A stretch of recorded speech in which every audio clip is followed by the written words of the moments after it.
our team and speakers, I would like to ask all the participants to keep your mic muted while the speaker is speaking to ensure the smooth flow of the event. Furthermore, for all the Utah participants, please remember to sign in and sign out through the Google form that will be released in the chat. As for our speaker, Dr. Yo Pei Lee is a licensed counselor with the Malaysian's Board of Counselors since 2003. She specializes in couple and family counseling, trauma work, and career guidance and counseling. She has also been involved in various educational institutions since 2004 in the capacity of the student counselor, senior lecturer, and trainer. During the pandemic lockdown, she has been volunteering in a Talian Kasih hotline and has been receiving many distress calls due to family conflict. She and her team has also initiated Emmanuel's online chat to support those who are in distress emotionally, psychologically, and spiritually. In addition, today, she brought a team of 10 people to this event to assist her. As for now, let us welcome our chairman, Tan Kai Xuan, of this event to give a few words. All right, thank you, Jen Heng. So first, I would like to thank Dr. Yo Pei and her team willing to spend their valuable time to explain to us about teen pregnancies. And we are very fortunate to have Dr. Yo and her team with us tonight. Next, I will thank you all for joining this webinar since most of us here are teenagers or young adults, and there will be quite a lot of questions regarding teen pregnancies. So my committee and I decided to pick this topic as it is relevant to uni students so that we are also able to raise awareness among teenagers and young adults. And we are very fortunate to still have this opportunity to have this webinar despite the restriction of this pandemic. And lastly, I will also thank to my committee for planning this webinar with me. So without further delaying the time, I will pass it back to our MC. Hope you all enjoy this webinar. Thank you. Thank you. All right, Dr. Yo and your team, the floor is yours. Okay, all right. Welcome everybody. If you are there, it will really help, us speaker to have your camera on. You know how difficult it is not to be able to see your face. If you're in a live seminar, we definitely able to connect with you. And sometimes I feel energy from seeing your face, from seeing your reaction, from seeing who you are, right? So you're in for a good treat. Let me tell you this. Why do I say that? Because among our team that is here today, we have a lawyer with us, and she will come on and speak with us. And we have Dr. Indrani. She's a medical doctor. I think most of your questions eventually will direct to her. So yeah, so she will come on later, and of course among us, they will introduce themselves later. Yeah, basically we are consist of let me just get to my slide, 2 groups. Yeah, so this is the title that is given to me, No Teen Pregnancy. So I don't know what you made out of this title, but I thought this title is so genius, right? So it's like, if you just listen to it, it's a NO lah, no teen pregnancy. But what is more important in this seminar is to know about teen pregnancy. Yeah, and it's also not about, I know many of you are not having that direct experience, but you will know of friends yeah, who have gone through this experience. And therefore, it is very important, the knowledge that you learn, you are able to pass it on to your friend. Yeah, but if at all you are in the situation, it's our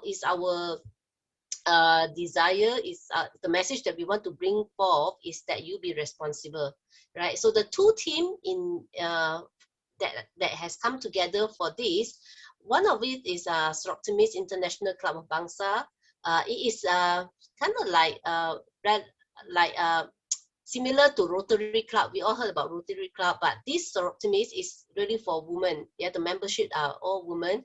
It's women empowering women. Yeah, and they have got this education arm that I am involved in. That's why we are here. We are very passionate about really passing on information to help the young people. Yeah, and we also have got HIV workshop for teenagers. We have got personal safety for children. Yeah, in our program. And then we have this group, the empowerment group. These are my Monash students. See, basically, I'm a counselor in training, and I also train counselor. And they are my master students. And I have like 1, 2, 3, 5 of them here with me. Yeah. So later on, I will get them to probably identify themselves. Because yeah, so if you put yourself on gallery view, yeah. So for my counselor team, can you just wave your hand to them? Put yourself on gallery view, okay? And then the Soroptimist team, can you wave to them also? My Soroptimist, yeah. So these are the Soroptimist sisters, and these are our team. Now, this will be the things that the topic that we will try to cover. Now, I must say, you can ask Mr. Google any of this information is not new. But what we want, if at all you have questions, that's what we are more interested in. And you know, at the end of the day, we can really just forget the slides, but we want to attend to your question. We can always send you the slides, you know, you can always Google. Yeah. But of course, we also want to do our part to be able to pass it on, yeah, systematically for you. Now, there's some trigger warning here. Now, in the event, during the talk, you know, you recall something, or maybe some of you here, you have went through some similar experience, or somebody close to you experienced something that is very disturbing, like, you know, abortion, or you also are currently pregnant. If you feel very disturbed, please reach out. Yeah. And you have seen my team. My team, all of us are in G. You know, if you look at our name, you will see a letter G. You can reach out to us, yeah, because I would like to encourage you to see a counselor, or see somebody, have a conversation with somebody, have a conversation with an adult. Yeah, you are really not alone in this. It could also be you having a friend who is very disturbed right now, and we are also here to be able to help you to help them. All right. And throughout the talk, feel free to maximize the chat. Yeah, because while the talk is going on, you have a question, then put in the chat, and then we can attend to that question at that particular time during the talk. Yeah.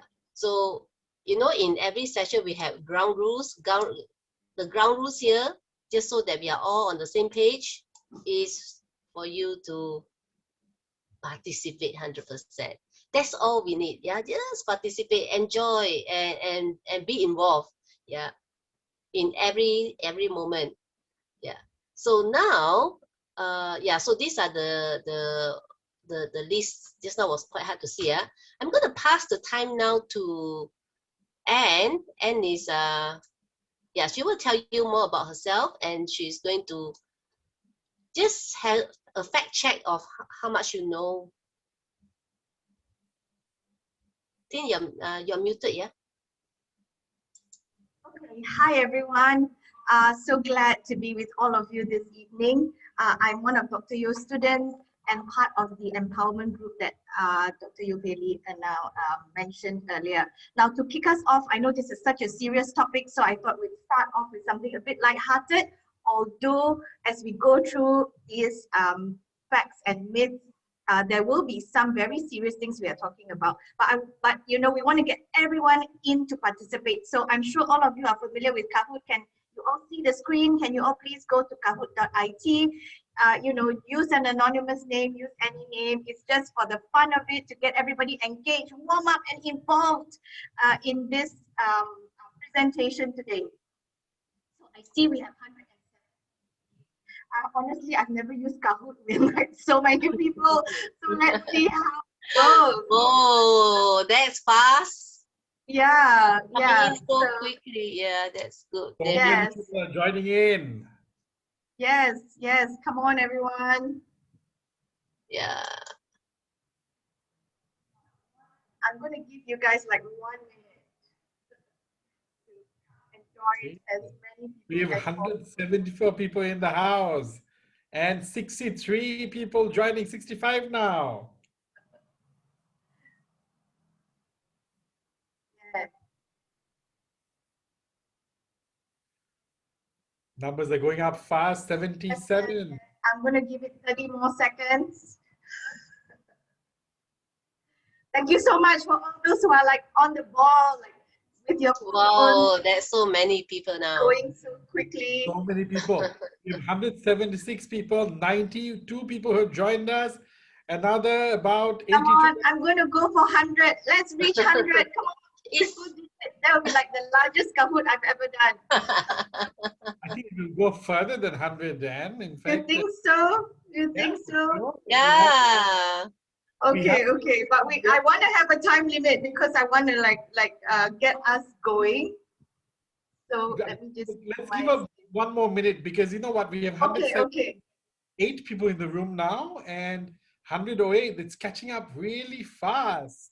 Oh, yes, shooting Good up. mushroom as well. And a toaster lover.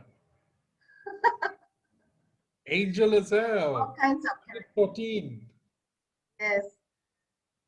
And while Yes.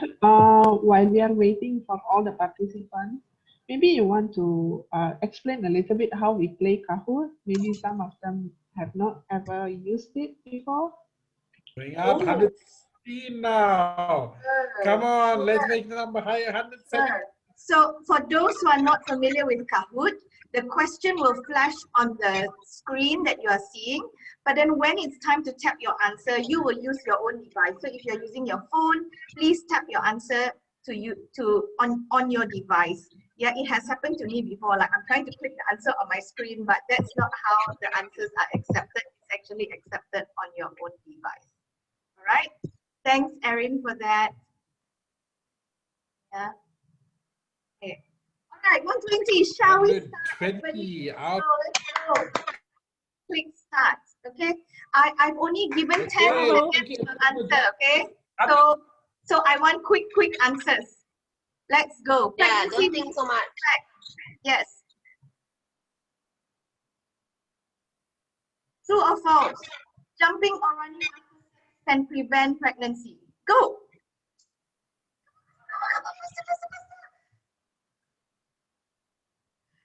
Answers coming in right now. Almost. So jumping or running after sex can prevent pregnancy. False is correct. So some people think that after sex, if you jump or run, it will cause the semen or the sperm to be pulled down by gravity, and hence it can prevent pregnancy. However, that is not true because the sperm is attracted to the egg by some chemicals called chemical attractants, and it's actually not dependent on gravity at all. Yeah, ready for the next one? Ready for the next. Oh, Yeah. Pico. Great, it's Really close. 50% chance. Alcohol and certain drugs can kill or reduce sperm.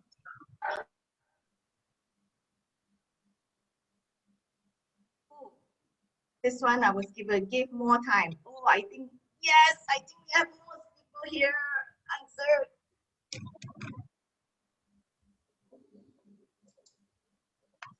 Well done. So it's actually false. Alcohol and certain drugs cannot kill or reduce sperm. We must remember that sperm is produced in the millions. And alcohol and drugs, while it can lower your inhibitions, it actually some people think that, oh, because I get drunk, so maybe my sperms also get confused. They don't know which way to go. However, that is not true. Yeah. In fact, alcohol and taking drugs lowers your inhibition and may actually cause you to make silly decisions during that time. All right, next one. Pico. Oh no, Mickey, you're in the lead. Thank you. Next. And pregnant boy. Withdrawal before ejaculation is an effective form of birth control.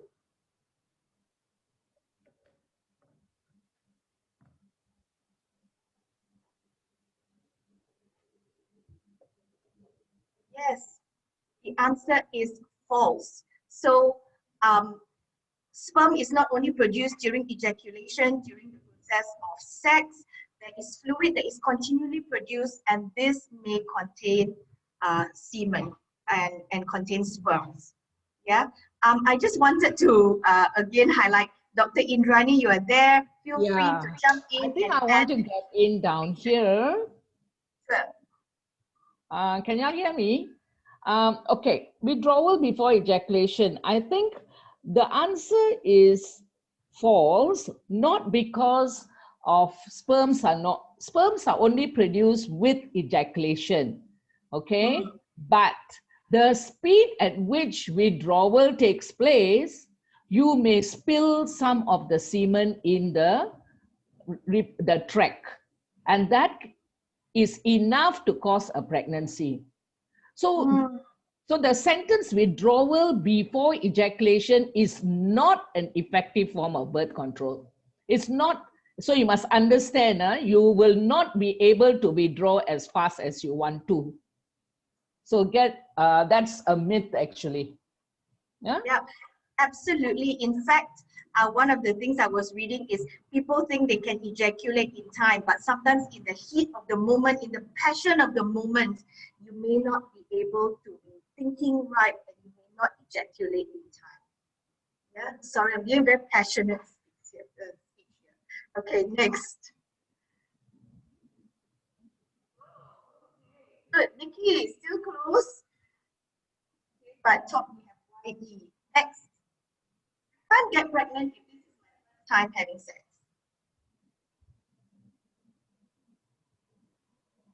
Yes, I see answers coming in at a very fast rate. Yes, so the answer is false indeed. Some people have this misconception that if I'm a virgin, it's my first time having sex, then I cannot get pregnant. However, this is not true. Okay. I'm moving on. Dr. Indrani, feel free to interrupt anytime you want. Yeah, sure. Okay. Banana, new people are coming up. To be very fast. Next.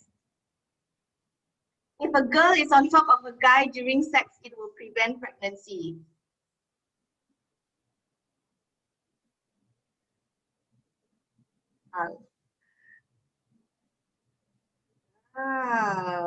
Well done. Answers coming in.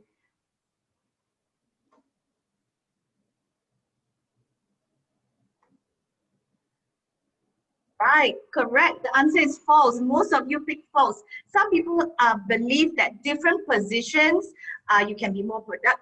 Certain positions will prevent sex. However, this is not true. As we mentioned, sperm is attracted to the egg and millions of sperm are produced. And it takes one sperm to fertilize the egg. So different positions actually does not. Let's move on. Let's see who's in the lead this time. Banana, still doing well. Good job. Okay, few more questions. Eating pineapple and other acidic foods can prevent pregnancy or cause miscarriage.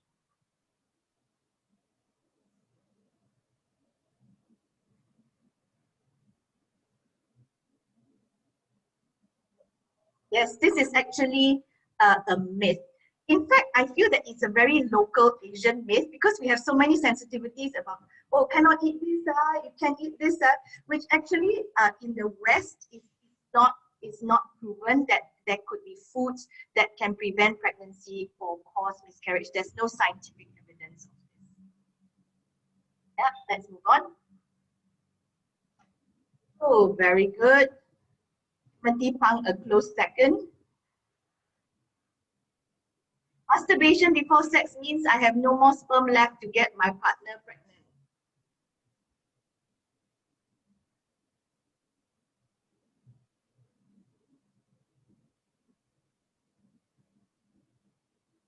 Yes, this is false. While it shows that regular masturbation may reduce sperm count, and again, Dr. Indrani, please come in here.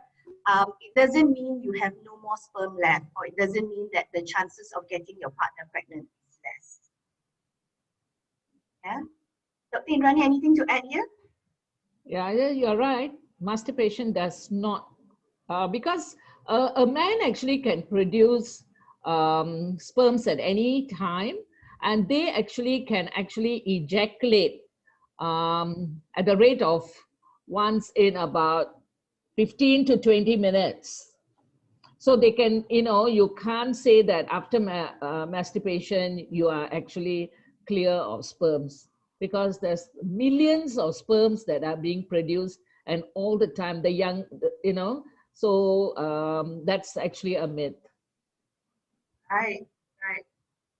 Thank you, Dr. Indrani. Next question. Oh, let's see. Wow, top two still in the lead. I just started taking birth control pills. I am safe from getting pregnant.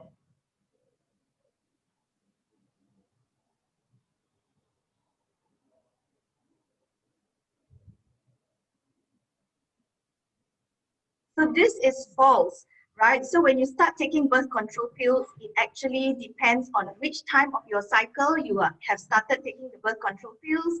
And it does take, I think what I've read is a minimum of 7 days, although Dr. Indrani would be the best person to advise, before it actually has an effect on your system to prevent pregnancy.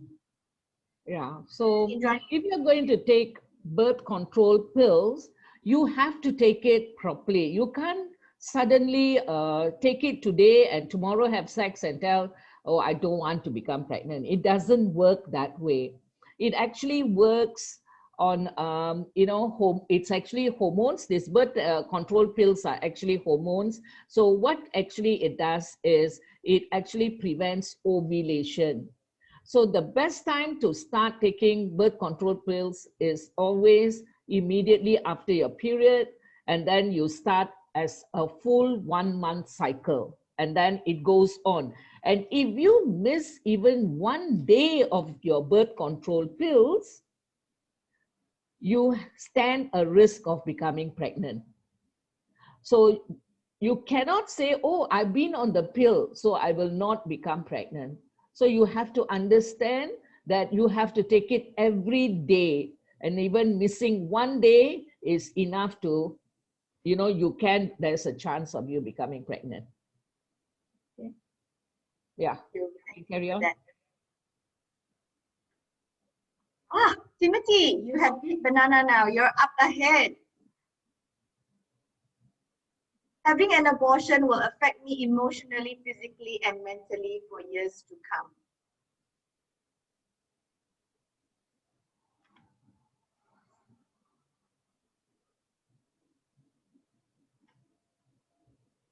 Actually, it's true. In fact, it shows that not only females are affected emotionally and mentally, but also the partners, the males, can be affected. For women, they may suffer from PASS or post-abortion stress syndrome. They carry emotions of guilt, sadness, or depression. There may be complications physically for future pregnancies, and the sudden hormonal changes of abortion has been shown to also carry other risk factors. So an abortion does carry risk of affecting both the male and the female on an emotional, physical, and mental level. To the next one. Okay, still same people in the lead. Good job. Keep it up. You're very fast. A girl cannot get pregnant during her period.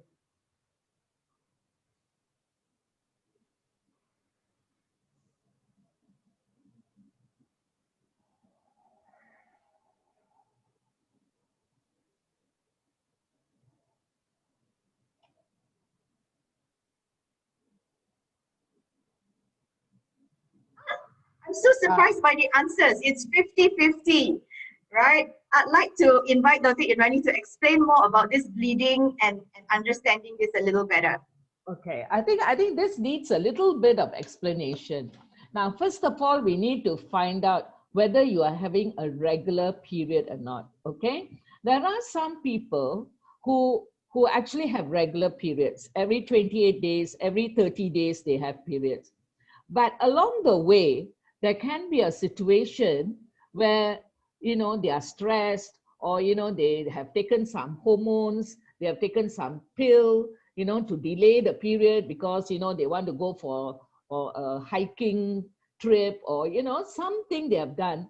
And then what happens is it upsets the entire hormonal system in the body. So you can get actually what we call as breakthrough bleeding. So when you have breakthrough bleeding, you may think, oh, today is my first day of my period, so I'm having a little bit of bleeding. And then the next day, there might be a bit of staining, then there's no more period. Now, is this your period or not? That's a question you will ask yourself. If it is your period, if it is your regular period, you definitely cannot get pregnant during your regular period. But if you have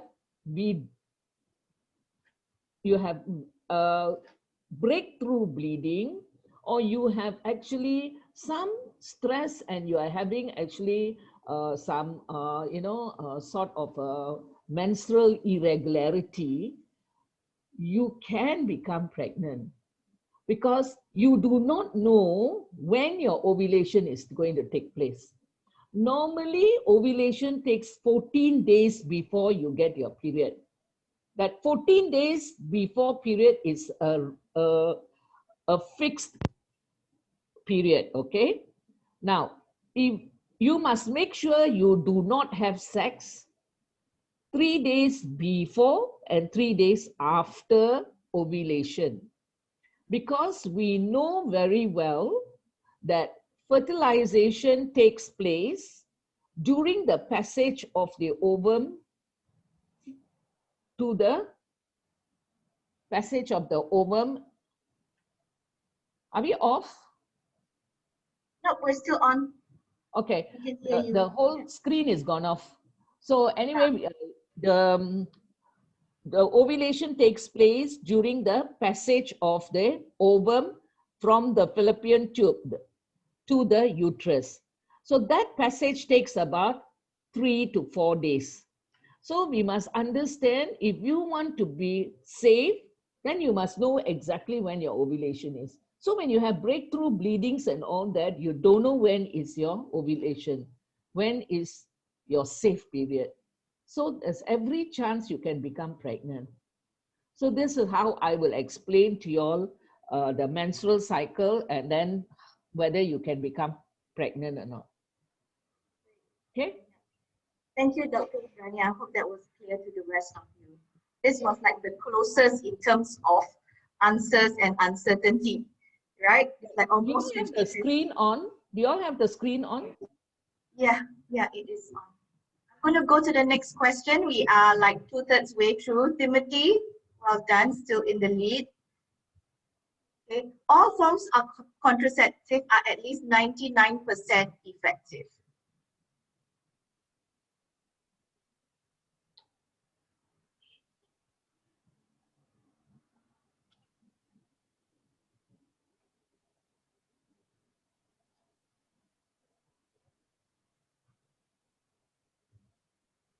Right. So correct, it's false. So different forms of contraceptive have different rates of effectiveness. However, studies have shown that, for example, in a condom, when they study it for production, they say that it is 98% effective. However, studies have shown that in reality, because of the way that it is used, it loses its effectiveness by so much that it actually drops to 82% effective.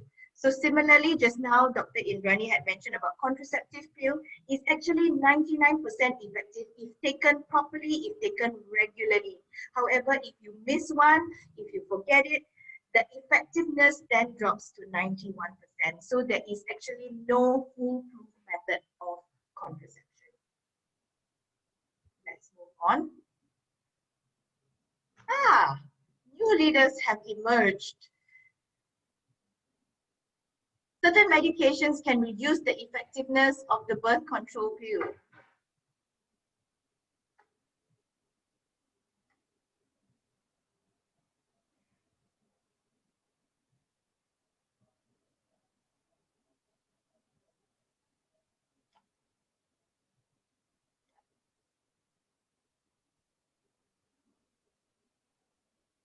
Yes, that's true. Certain medications, certain antibiotics, certain herbs, especially locally, we like to take Chinese herbs, different kinds of local medications.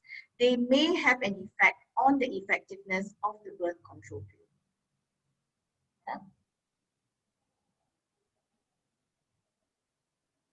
Again, very close, lots of people here. Thank you for participating. 3 more questions. Having sex with someone under the age of 16 with consent is not considered rape.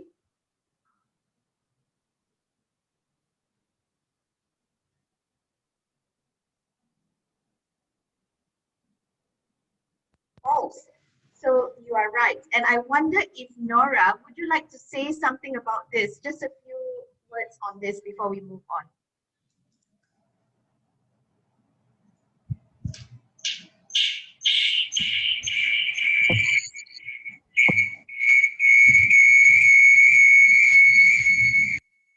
Nora, you're not unmuted.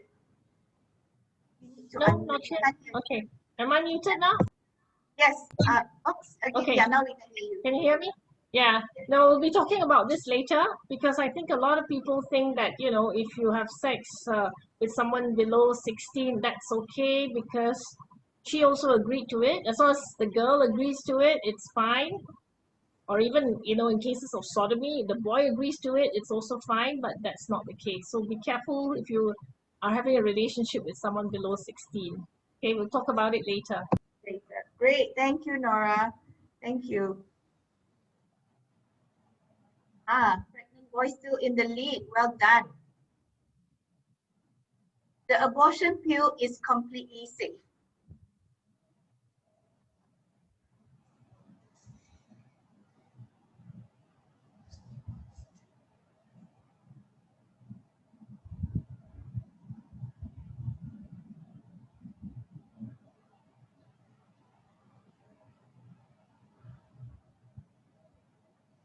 That's correct. It is actually not completely safe. It depends on the time that the pill is taken. There are side effects. It could be not effective depending on the stage of pregnancy that you are at. It may cause some abnormalities in the fetus. Sometimes tissue is left behind because like an improper DNC is not done. So the tissue left behind may cause complications, may cause infection. I don't know whether Dr. Indrani, you want to add anything here about the complications of the abortion? Yeah, I think I'll cover that in a short while because it's a lot of issues to it. We will just move on. Okay, it's abortion pills, just to understand that it does not cause a complete abortion and it may not be actually even effective if not taken at the right time. But I will elaborate on that a little later. All right, thank you. Last question. Pregnant boy still in the lead. Thank you. Thank you for your participation. Last question. Traditional urut can help me safely to have an abortion.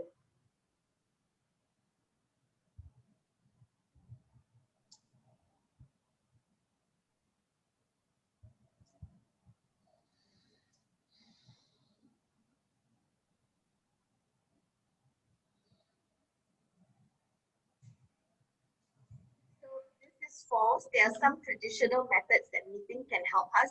However, urut may actually cause more damage. This is a traditional person. They might not understand anatomy. They may cause, even if they may cause a miscarriage, again, tissue may be left behind and other complications may emerge from that. Right? And there are also myths of some other methods besides traditional urut that could help, that can actually endanger the life of the person. And I think if you have any questions, you can put it in the chat. And I think Dr. Indrani will go into more details about some complications of abortion and things. So let's see who is our winner. In third place. Oh, cool. Second place, Timothy Pang. And first place, pregnant boy. Well done. Thank you so much, everyone. I hope you're warmed up to this topic and you're ready to listen to the information that is going to be shared. I'm going to stop screen sharing and hand it over to Dr. Pei. Can we see who's pregnant boy? Yeah? Let's give pregnant boy a big round of applause for doing so well. Yeah. Now, let's see. I hope you all have kind of like learned something here.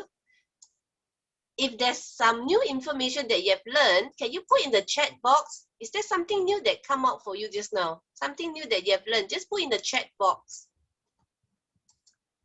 Yeah, so what did you learn? Okay, some not really, some already know a lot. Learn before this. So did you get everything right? Don't have sex. I learned how stupid I am. Book up my mata. All right, keep it coming. All right.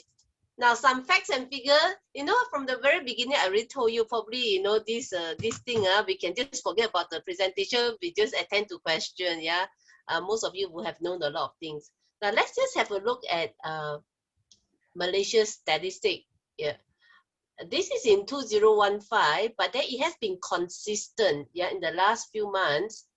I know you are experimenting on the screen now. Whoever is annotate, yes, you're writing on the screen. Can you also, after you have written, can you also rub it? Yeah, I'm open for you to experiment on Zoom, but you just rub it off lah. So 18,000 teenage girls get pregnant in Malaysia each year. 18,000, even one is a lot, but we are talking about 18,000. And 25% of them is really a pregnancy out of wedlock. At least never get married and then they have babies. And 45 teenage girls give birth to a baby every day. Now, how many of you, can you put in the chat box that you have got a friend who is a teenage mother who is not married? You know of somebody. If you have known of somebody, you just put yes. If you don't know, oh, we have Carrie who said yes, she has somebody. Oh, okay, there's so many yes. All right, all right. Okay, I hope no. Yeah, wow, you guys are so exposed. Yeah. And do you know how your friends feel, the teenage mother? Are they excited or are they scared? Oh, come to exam hall during SPM while having big belly. Wow, she's very brave, isn't it? They feel just fine, only I'm the single. Hmm? Oh, your friend all got partner, only you single. What do you mean by that? Now, this is the survey that all of you has participated. Yeah, I really thank the committee, Timothy and team, for allowing us to do the survey so that we know what's the feel of you all are. And this is what came back. Of course, we have got 200 over people responded, but this question is for those who have had sexual activities. Yeah, and the youngest age, can you see from the chart, like, you know, the youngest age they have sex? How do you feel when it is 12 years old and below? OMG, yeah. Oh my God, so early. Yes, so early. So, you know, that is why we are so passionate about bringing this education, not at college level, in fact, like so many of you already know already. Yeah, is to really go to the school and pass on this message. Now, at the end of this, probably we can have a new partnership with those of you who are attending here and you like to be trained and you like to also be involved in educating the young people, the youth, the teens. Yeah, then we can think of something so that we can go to school together and pass on this information. Yeah, so teen pregnancy, half of all pregnancy are unplanned. Yeah, in fact, more than half lah. It's definitely unplanned one. Yeah, and because it's not planned, and then they are not married, and then they are also so scared to tell their parents that they are married. So one of the solution is to dump the baby lah. Right, so therefore from this it spins off another issue, the baby dumping issue. Yeah, so one life is already very precious. Yeah, what more all this other innocent life that's been dumped? Yeah, yeah, that's right. Hi, yeah. But then they got good news. Oh, the good news is the trend of pregnancy, teen pregnancy, is reducing. Can you guess why is it reducing? Based on statistics. Why do you think it's reducing? Education, all right, good. What about education? What did they learn? No sex or safe sex? Too expensive. To wear condom. To wear condom. Not worth it. Use rubber lah. Yeah. In fact, there's no safe sex. It's safer sex. Yeah. Okay.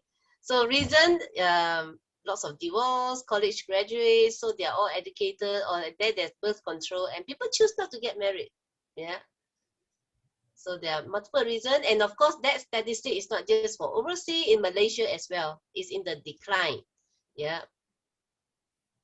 Yeah. So this is another evidence is throughout. Yeah. If you look at the issue here, abortion, pregnancy, and giving birth is all, the direction of the chart is similar. Yeah, it's going down. Okay. So what is teenage pregnancy? It's really a girl aged between 30 and 16 who is pregnant. So that's the definition. Yeah, but the implication is a lot of time this group of girls hasn't completed their main education, and they have to drop out from school. And when they drop out from school, they have got very little training, and then they can't get a good job. Yeah, when they can't get a good job, if the boyfriend or the father of the baby is not responsible, what's going to happen? Yeah, and if her family is not going to take care of her, what's going to happen to her? Yeah, so there are other issues that come out of it. Yeah, so many of them, yeah, are very dependent on their parents still financially and shelter, and then it creates a lot of stress. Yeah, so, and do you think, okay, my next question to all of you here, because all of you, I suppose you are below 24. Yeah, do you think you are mentally mature enough to take care of baby? If you say yes, if you think yes, then you put yes. If you know, no. Yeah, at your age right now, do you think you are mentally ready to take care of a baby? Some of you, yes. The one that say yes, I'm very curious, how old are you? Yeah. No, can't even take care of myself. Financially, no. Nah. Don't want to give up my lazy lifestyle. Then maybe when you have baby, you will be very hardworking. Not good, good or not? Yeah, can't even take care of myself. Still babies. Yeah, still baby. It's so nice to be baby, isn't it? To be baby. Yeah. So how did these people get pregnant? Yes, as simple as having sex lah, no girlfriend, how to make baby? Afterward you approach me, I matchmake for you, okay? I got many candidates for you. So mafan, where got mafan? You just want to drink milk, ask your partner to make milk for you every day lah. Okay, now this is again the survey result. If you have been sexually active, how many partners you have had in total? Now, can you see the number of partners that they have? I'm in a way, I'm happy because most of you has got only one partner. Because one partner also means you are protected, hopefully, from STD, sexual transmitted disease. Yeah. Yeah, because if you have multiple partners, you don't know your partner also got how many partners, and then if they have HIV also, we don't know. Yeah, so it's not just pregnancy issue.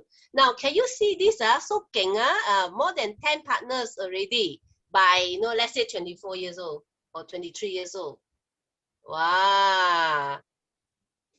Where is zero option? Zero option, they all don't answer this question one. That's why if you look at the 10 candidate, 52 respondents only.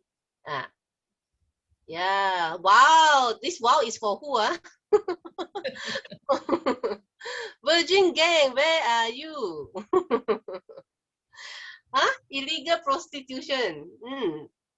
Okay, then we will get our lawyer to talk about that. You ask question, okay? What do you mean by illegal prostitution? Yeah, then shall we legalize prostitution in Malaysia? What do y'all think? Okay or not? Legalize prostitution. Yes, 50-50, okay lor.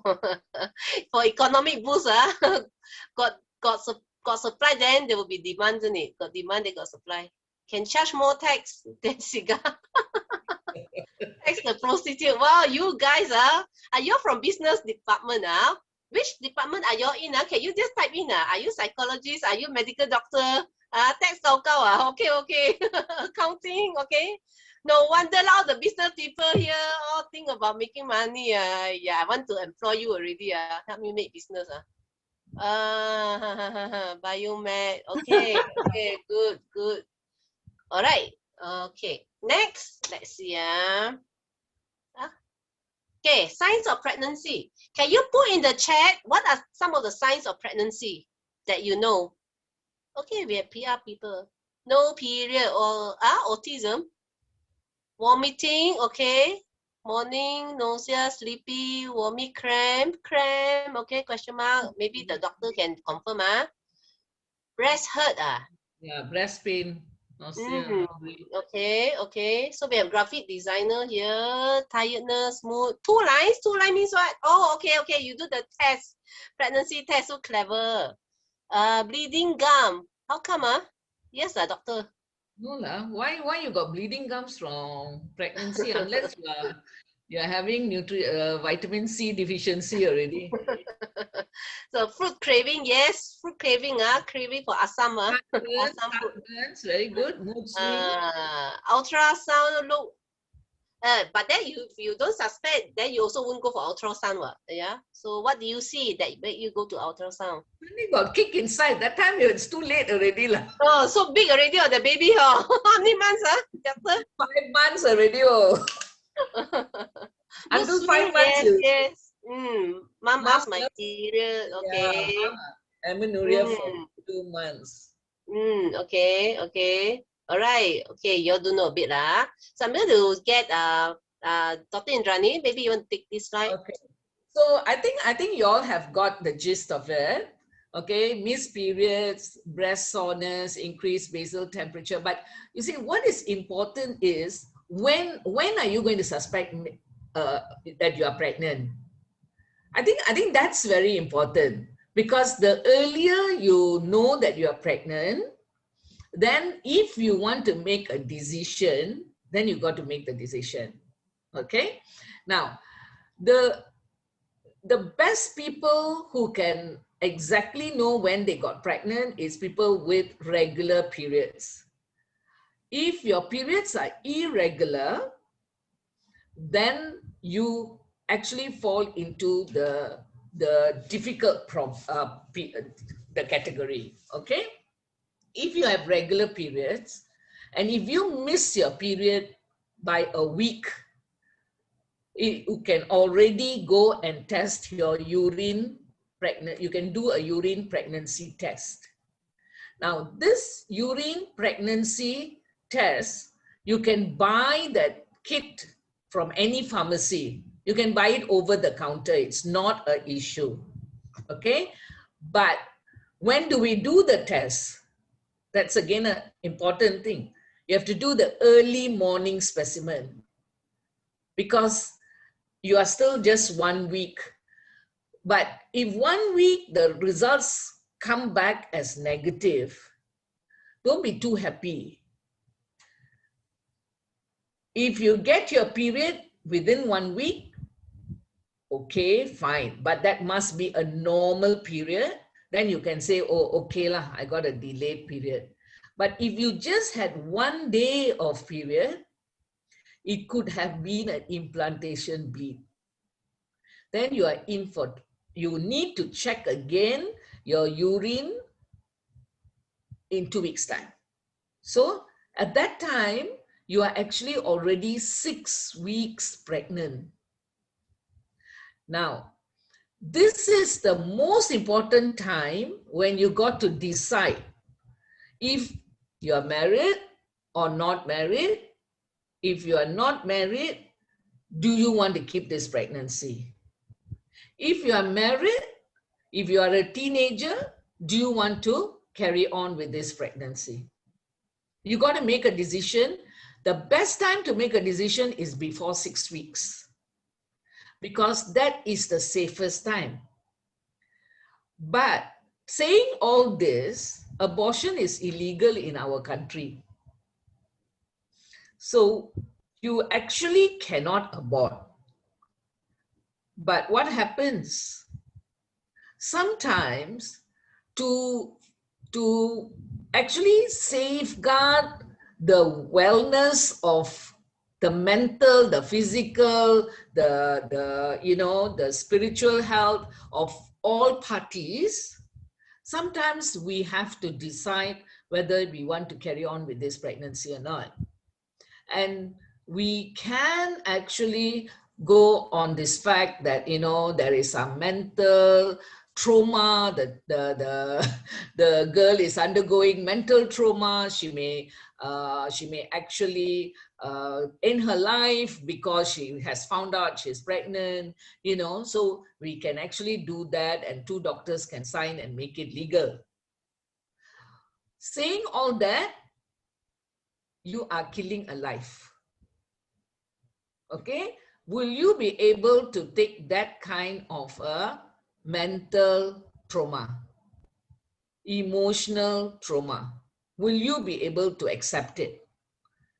Now, for the joy of a few minutes, you're going to end up with either an abortion with a mental torture that you're killing alive, or you're going to actually go through this 9 months of pregnancy and deliver a baby, and all your life, your adolescent, happy-go-lucky life is going to be given up to look after the baby.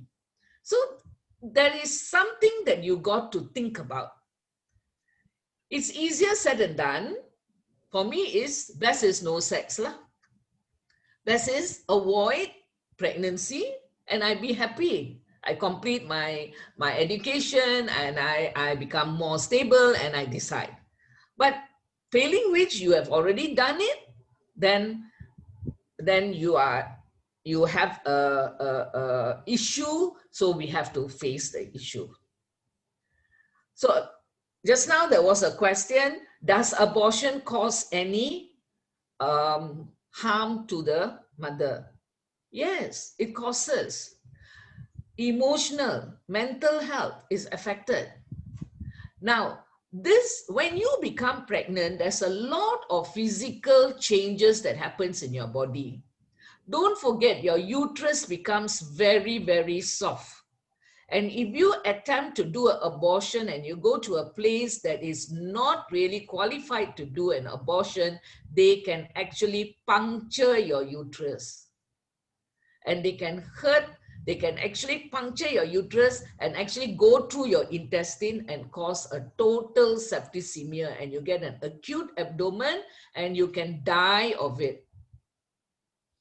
You know, it can be very, very dangerous.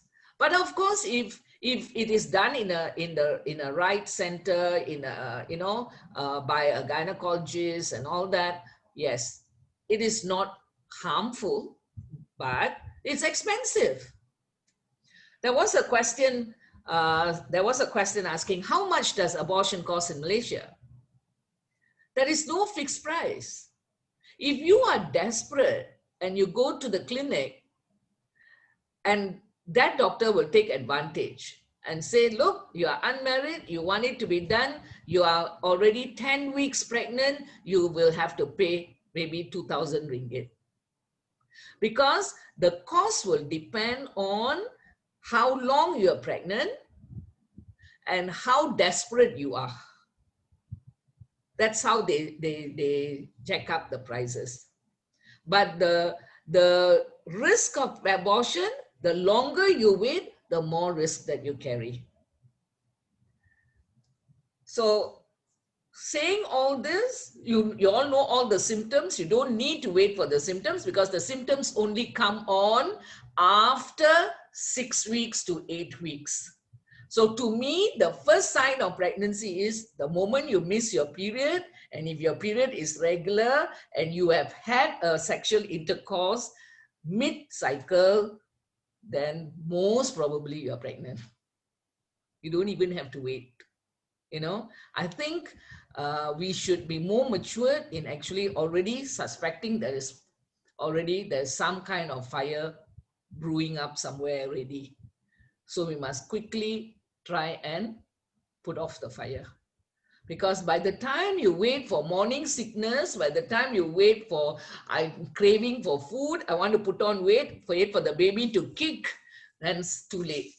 Okay, so all those are signs and symptoms of pregnancy, but they are much, much later. Yeah? Okay, we carry on, and then I'll talk more if you need more explanation. Yeah, all right, thanks. I see a lot of good questions coming up, but then unfortunately it goes up very fast, and I believe my team will pick up the question that we will address later. However, if you think that it is something that you really want to find out and we didn't answer your question, can you also later come to the mic during the Q&A session? Yeah. Okay, so that's it. Now, I want to involve all of you. I want to hear all of you, and we are going to go to a breakup group afterwards. Yeah. What I want you all to do is to choose a leader among you, and I want you to discuss, very simple lah, yeah, very easy, which is, what are the advantages and disadvantages of teenage pregnancy? All right, the advantages and disadvantages of teenage pregnancy. Okay, so remember, choose a leader to write out, yeah. And then later on, I will tell you how to let me know how to report. Okay, so breakout group. You want me to open or you can open? Yeah, ready? I'm going to open now. Okay, can you all click join?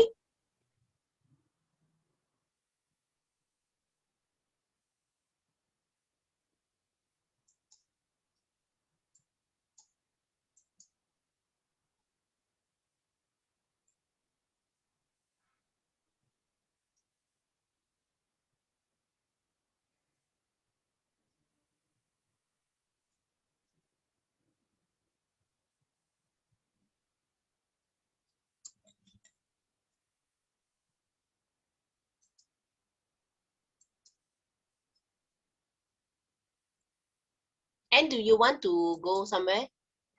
I just am trying to make sure that everybody is assigned first. Yeah, if and they are going, then I think 11 has got less people. You can, in fact, move them around. Yes. So I think everybody is somewhat.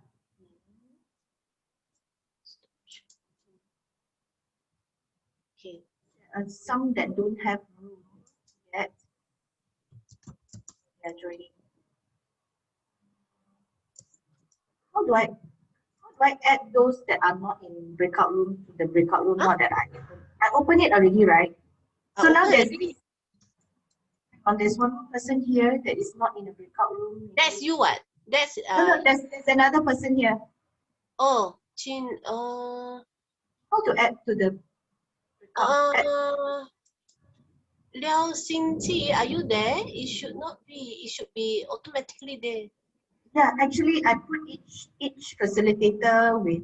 Yeah, she's already there, but she did not click join. Xingqi, can you click join? Liao Xingqi. There are some people out. Yeah, can you click join? Those who are here, can you click join?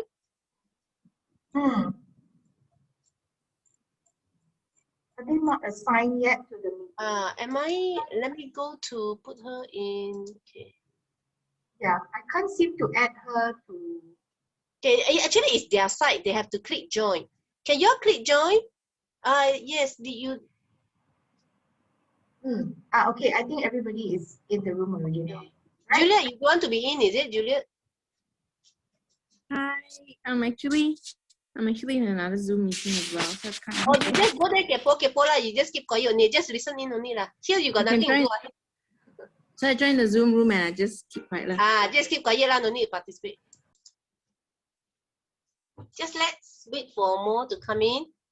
Were you able to discuss? Just a short discussion. Okay. Yeah, we do have a brief discussion and participation from some of our members. Yeah. Right. So very quickly, probably you all can put in the chat, and some of you can come to the mic. What are some of the advantages of teen pregnancy? Can I just share my screen? Yeah, sure. Okay, for my group, this is what we discussed about for the advantage. We can increase the human population and help the economy. And then after having baby, we'll be pro in taking care of children. And when people are still dealing with the kids during some age, at the same age, Then they busy finding money, all those, and then they already starting to enjoy life. For the disadvantage, of course, for teenager, they might have financial problem and they need to drop off their education just to take care of the baby and their financial problem. And then, of course, they will be very stressed because they need to start up a family and they are still not mature yet, because just like baby taking care of baby, and then of course, if you already have a baby, you need to be responsible to the baby and you need to take care of the family. So of course, you know, more freedom already. So that's what we discussed basically. Right, very good, very good. Yeah. Basically, you know, whatever you say there is true. I like your first one, increase human population. And I saw in the chat, would you want to explore relationship between parent and children will improve? Can you tell me more? This group, Wenji, Ong Jiwen. Oh, hi. You mean the advantage one, right? Yeah, like the the advantage. relationship between. Yeah, because we are thinking that because the father and mother and the children, their age gap is quite small, so they can be more like friends rather than just maybe parents. Like how you treat your children, maybe it's just like a friend more than a parents. So you can understand them better. Interesting. Yeah.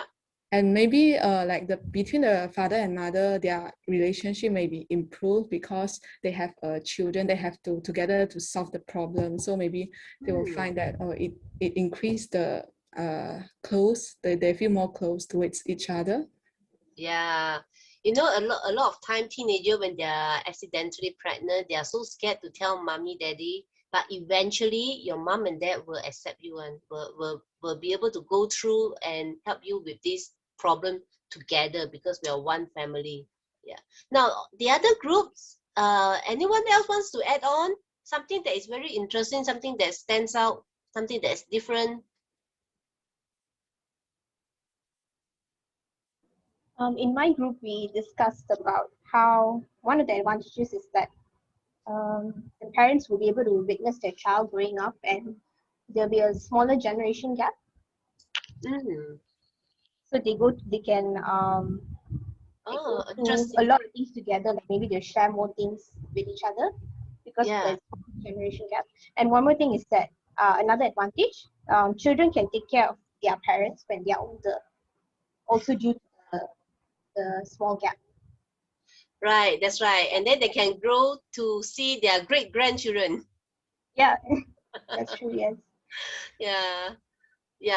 Yes, that's true. You know, the smaller generation gap, they are able to relate with one another. Okay. Anything else that's interesting in terms of advantages and disadvantages? I think another one would be because when the young parents, they are parents, they will also understand the struggles of their parents parenting them. So then they'll start to appreciate the burdens that the parents had on them, and then they will also maybe begin to know the word called unconditional love, because they give birth to the children. They will start to, they need to love them no matter what, because it's their kid. Yeah. Wow. I'm so impressed with this answer. Yeah, now you know how your parents feel. Now sometimes we just complain, why this one cannot, why that one cannot, until we become parents ourselves, then we know why we don't want to allow our children to simply do things. Okay, anything else? My group actually, Dr. Yo, touched on both sides. Like, first they said financial constraints, but the other side also discussed that actually it may motivate them to do better. So it really depends on the person. We also discussed that, how, it's like children parenting children, right? You're not old enough or mature enough. But we also discussed that, hey, this could also be an opportunity for you to really mature up, grow up, and be, take responsibility. So in my group, I think we're really able to see both sides. Yeah, that's good. Now, keep the answer coming in. The rest of you can look at the answer at the chat group. Unless there's something that's very, very interesting, you can highlight to us, or I will highlight in a bit. But I want to move on. Dr. Indrani will talk about cause and effect very quickly, because I think most of you will know about it. Yeah, Dr. Indrani.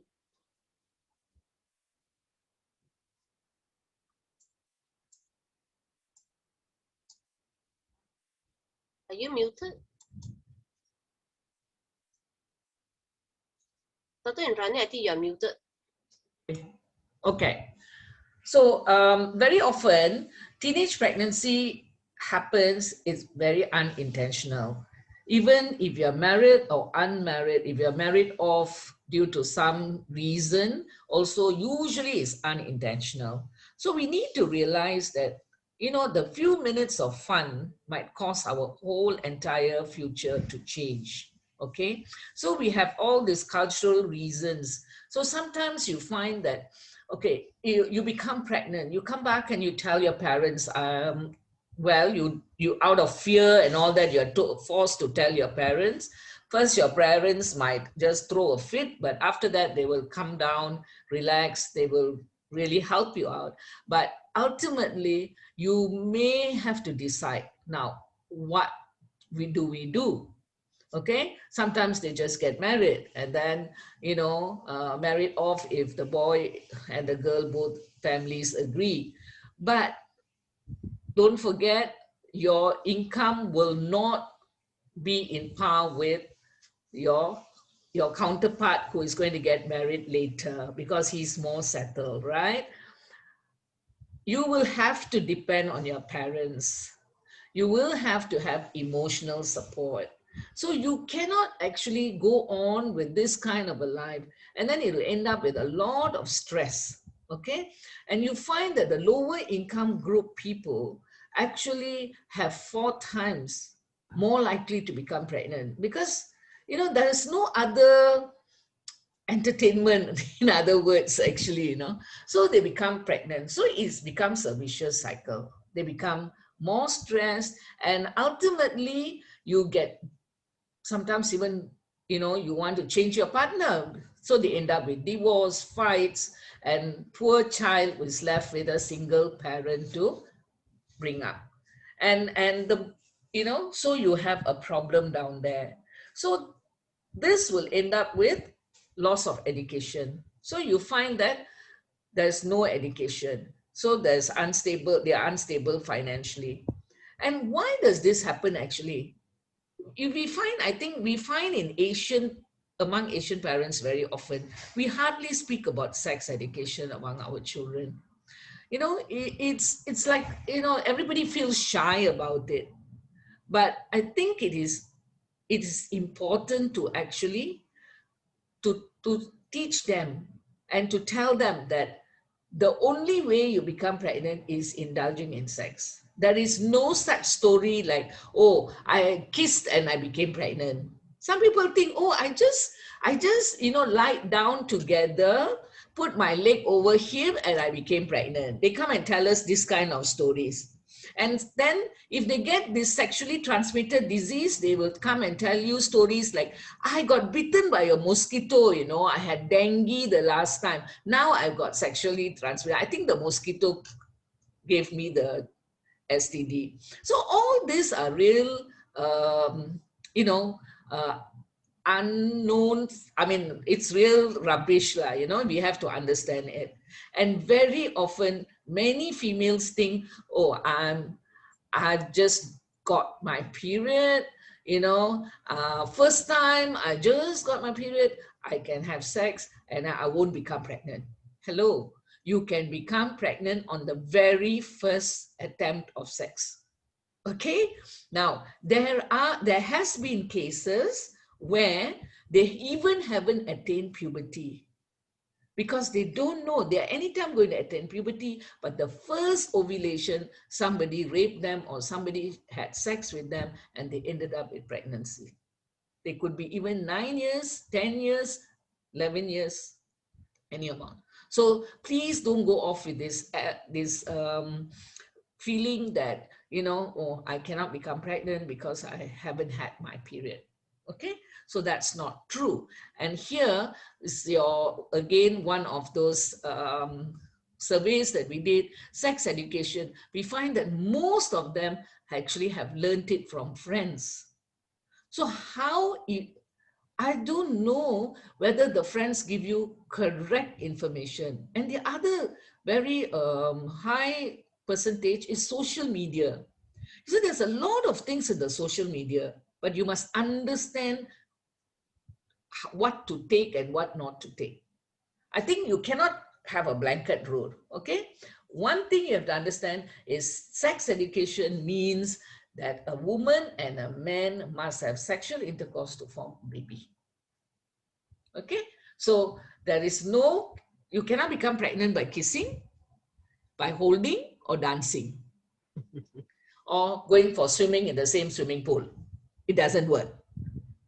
But we have a picture of a man and a woman starting to sleep in a double-decker bed, one on top and one at the bottom, and then they become pregnant. How?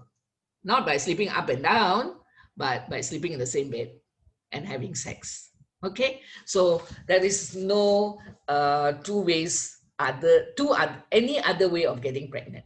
Okay, now the younger you are, when you are mentally not so stable, you end up with a lot of mental stress, and you actually will have sexual abuse. And there has been studies to show that there's rape related pregnancies. So there has been cases where we find that children who come from broken families, they don't go to school. I just at this point, I like to give you one scenario of one of the patients that I saw. Now, she's a 14-year-old girl who didn't go to school, supposed to go to school, but stopped going to school. Her mother was mentally challenged. So this girl, when the mother is not well, father early morning goes off to work. The sister one was in Form 6. So this girl will just take a walk and go. And what happened was there was a group of guys who took advantage. They bought her a drink, they spiked the drink, they took her off, and she suddenly woke up and found herself naked. But it didn't dawn on her anything, She just dressed herself and she walked back all the way and came back to her house. 5 months down the line, the sister who was in Form 6 realized that she did not get her period. And then when she saw her, the sister by that time was having a tummy. So took her to the police station and made a report that she was raped. So that time they come to the clinic. When they come to the clinic, and for me, she's pregnant 5 months. And it's illegal as far as we are concerned. 5 months, you cannot do abortion. So we had to get into the social welfare. And when we went and saw the mother was mentally challenged. She's lying down there in a container. They live in a container. So this girl was really left to the ledge. She had a whole pregnancy under the social welfare in a home, like Tunas, we have all these institutions where we put these children there. She stopped going to school. She had to deliver. 14 years old, she delivered a baby, She went through the whole pregnancy. She delivered the baby. And then, imagine coming with a small baby. She herself is a baby, coming with a baby for vaccination to the clinic. It's just, that is the story if nobody to guide you. So that's why it's very important when you find out that you are pregnant, you should actually seek help as soon as possible. Okay, so this is where it's actually there are risks that can happen to the mother, can happen to the baby. When you are young, there's a lot of issues because you are not mature. So you end up with actually having of all this mental stress and all. You can actually end up having a baby of low birth weight. You can actually also have You know, you're so stressed, you will try to abort the baby when, you know, when you find out you're pregnant. So what kind of abortion? Some of them think that eating pineapple, eating papaya, raw papaya, you know, they will think of all these things, then they will start going and taking. In fact, we have had patients who have gone and seen these urut ladies and all that, and then go and get some herbs, put on sticks and stick it up there, hoping to cause an abortion. They end up with septic abortion. So there's a lot of problem with having an abortion. So the mother is at risk. So I saw a question there. Who is actually qualified to do abortions? Okay, who is qualified? Yes, a doctor can do abortions. They can do DNC. Doctors are qualified, but how they do it, the center, you must have a proper aseptic, you must have proper room, you must have a proper procedure to do an abortion. And you can only do an abortion, a general practitioner can only do abortion until the mother is 6 weeks. Anything more than 6 weeks, you must be a gynecologist, you must be a specialist, because you are liable. You can be actually sued if anything happens to the mother. Okay, so you are not eligible. A general practitioner, if he causes a issue in the mother's health, he can be actually brought to the court, because abortion is illegal in Malaysia. Yeah. So that will actually give us the problems. So you have problems with the baby, problems with the mother. So how are we going to deal with this actually? So if you find you are pregnant already, what are we going to do? So you got to decide now. One is you got to decide whether you want to carry on or you want to actually abort. Though abortion is illegal, always remember abortion is illegal. But if you cannot manage, then we got to find a way of going around this problem. Right now in Malaysia, we have some avenue because we find that there's too much of baby dumping, too much of risk, too many people are doing illegal methods. So there has been some agreement that 2 doctors can sign for the wellness of the mother. Okay, so this is where we need to make a, at this point of time, I will stop first and then I'll pass over to Aman. And then if there are questions, we will take it at the end of the session. We'll answer the questions. Thank you. You need to put the light on. Sorry, Indrani, you're in the dark, yeah? In case you didn't know. Thank you very much, Dr. Indrani, and also Dr. Pele. It's a great honor for me to be here with you. You have been my supervisor, my lecturer, and also someone who's inspired us in this mental health journey. So I'm joined with my fellow colleague, also your student, Erin. So Erin and I will be running this part together on teen fathers. What are the challenges and responsibilities? So let's start with teenage fathers. But before that, I want to ask a question. You know what? We have been talking about teenage pregnancy. Have we mentioned the teenage father even once in this discussion? No. And this is true as a whole of the discourse on teenage pregnancy, which is focused a lot on mothers. And today we wanted to talk about teenage fathers as well. So, but first, let's hear some sound in the house. I mean, are there any men or boys in the audience? Please just type in, say, I'm here. If you are a male, if you are a potential father, future father, just type yes. I mean, let's see. No, male. I'm here, okay. okay. You know, guys, you are very, very precious. Yeah. So there are men here in the discussion today. Okay, we'll go back to the old last slide again, please. Yeah.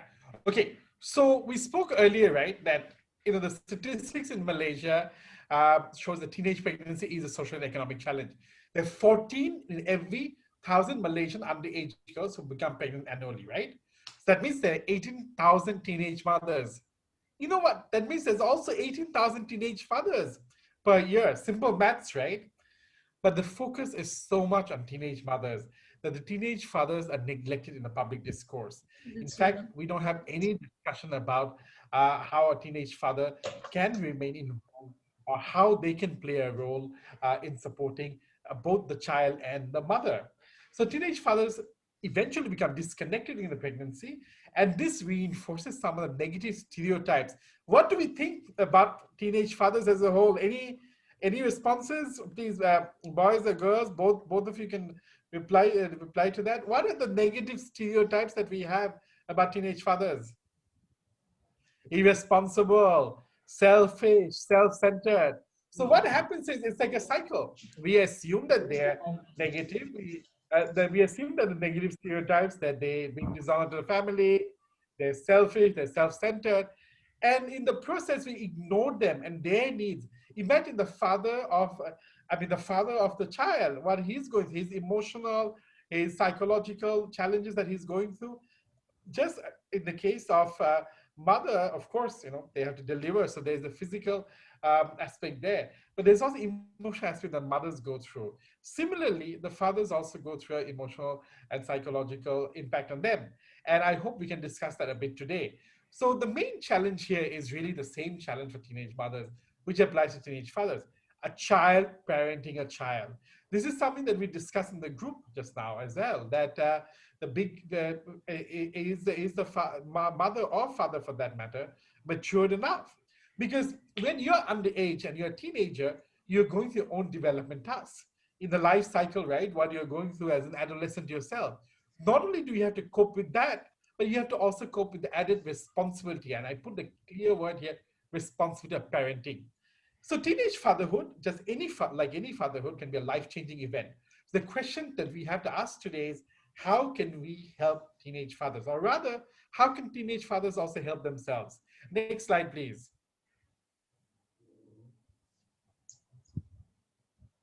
Okay, now let's quickly look at the context. Dad at 13, like the headlines, right?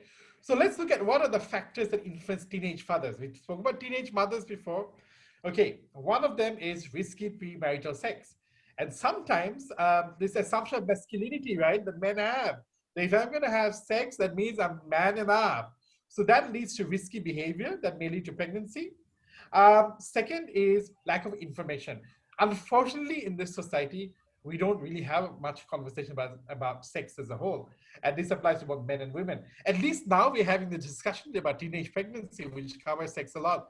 When we were growing up, and you can figure this out. So I was born in the year that Tun became prime minister for the first time, not the second time. So you can figure how old I am. And back in the 90s, when I went to school, no one spoke about, or even university, about sexual health and sexual safety.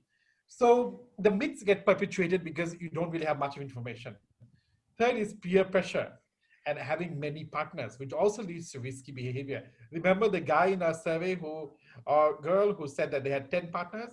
Then, of course, the perception that among some that romantic love means that there's no need for protection.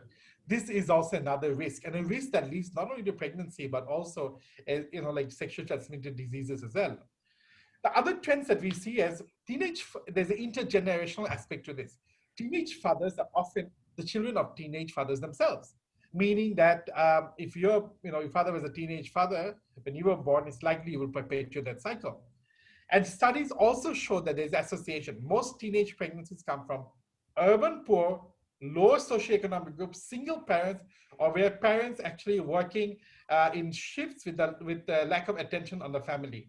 So the question is, how do we really break this cycle? How do we break this pattern? So in a way, it's a cycle that continues, poverty, and how do we really break out of that?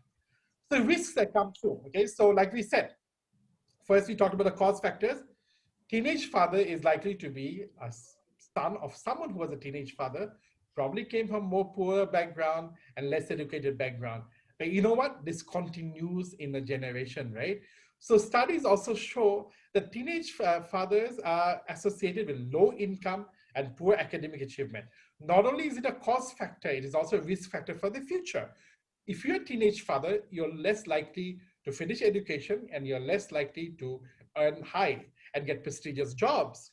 And not only that, we also find that children without fathers are 5 times more likely to be poverty stricken and twice as likely not to graduate school. Meaning that if you're a teenage father who abandons your child, there is even a higher chance of your child growing up. Going back, please. The last slide, please. Dr. Yo, 1 second.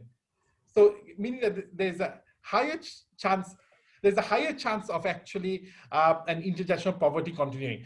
I also want to highlight another major risk that the research shows. Teenage fathers are likely to have children with health problems because of sperm mutations. So you're also putting your child at risk there. Next slide, please.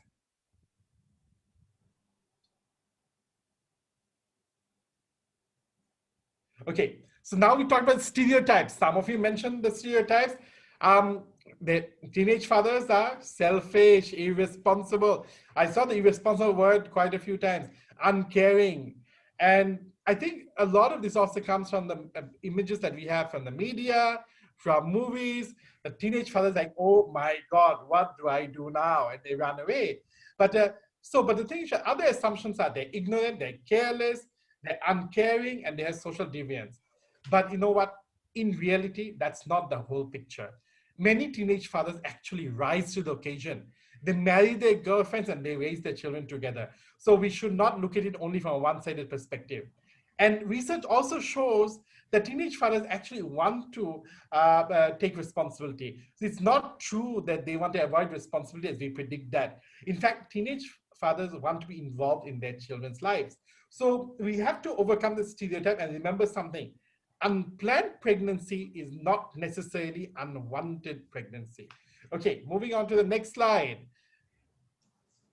Stressors. Okay, having said that, as much as a teenage father wants to get involved in the child's upbringing, it's not easy. So you know what would be, okay, let's hear in the chat box. If you had sex with your girlfriend and heard that your girlfriend was pregnant, what would be your first reaction? Oh my God, she is pregnant. Okay, I hear the word happy. Yes, that's also a potential emotion. So there could be a range of emotions. Shocked, how could this happen? Worried, oh my God, what's going to happen? Uncertain, like I'm scared, what will happen after this? Angry, oh my God, I should have been more careful. Scared, oh God, what will happen? Like disappointed, this shouldn't have happened to me. Nervous, what do I do now? Guilty, I should have used the condom.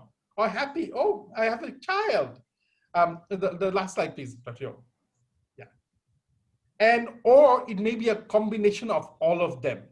So really the experience depends on the right support that you get. And this is really important for teenage fathers to also get the support.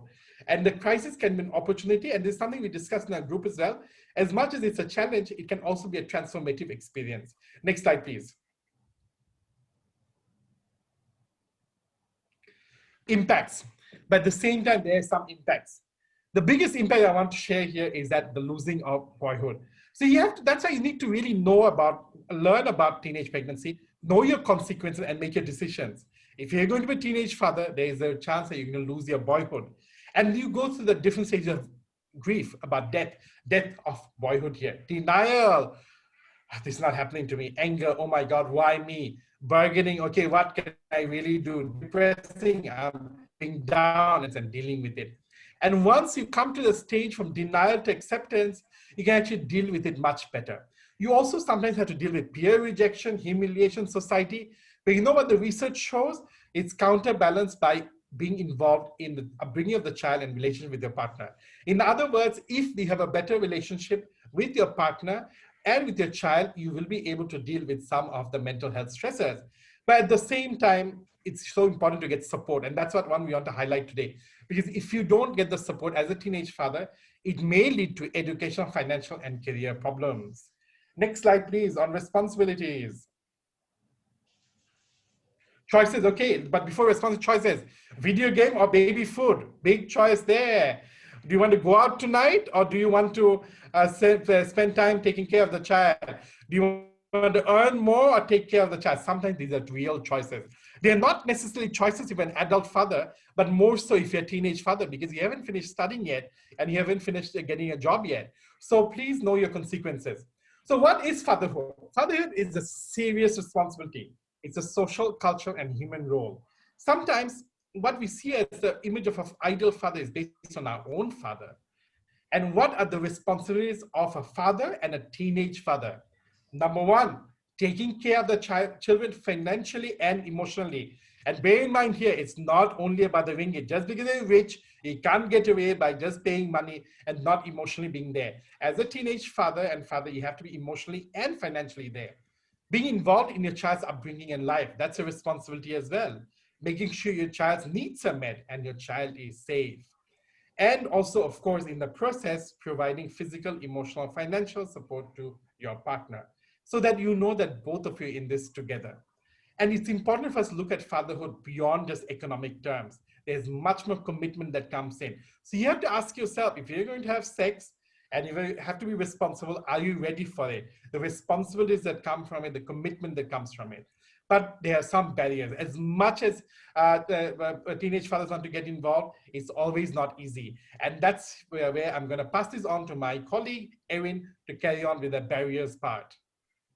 Okay, so I think Arwan has highlighted and emphasized enough on the importance of father figures in the family. For the babies. So it is important to have the father figure and to have a complete family as well, because as mentioned previously, that there are some kind of embarrassment, feeling behind for the children in the future. So I'm talking about barriers of being a teen father. So I just would like to probably ask questions of what do you think are the barriers if you are become a father now? What do you think that your barrier to be a father at the moment? Maybe for the guys, or maybe we can also have some responses from the girls as well. What do you think the men or the guys have a barrier? Financial constraint, yes. Money. What else? People are mentioning money in the chat box. Yes, financial constraint, money, time, freedom. Yes. Any more coming in? Okay, so when we are talking about the barriers, we are looking at a few things. First is relationship with the mother. Relationship with the mother, because as you have a baby, the dynamic of your relationship with your girlfriend, that's gonna change, and not to mention the responsibility that comes with it. Right, so it adds to the it adds pressure to your relationship with your girlfriend or with the mother, and then the financial definitely, and then confusion of childcare. How do anyone here know how to take care of a baby? You can type in the chat box yes or no. Any probably guys also, you can respond whether you know how to take care of a baby. Yes, yes, no, no. Okay. All right. Yeah. So not everyone is exposed and able to take care of a baby at a very young age. So this can be a barrier for, especially if we are talking about teen father to become a teen to become a father. Okay. And supporting your partner, we are looking at, in terms of teen father, we are looking at the dynamic between father and the mother, which is the relationship between you and your partner. So I would like to check also with you, what do you think form of support to your partner? How do you support your partners?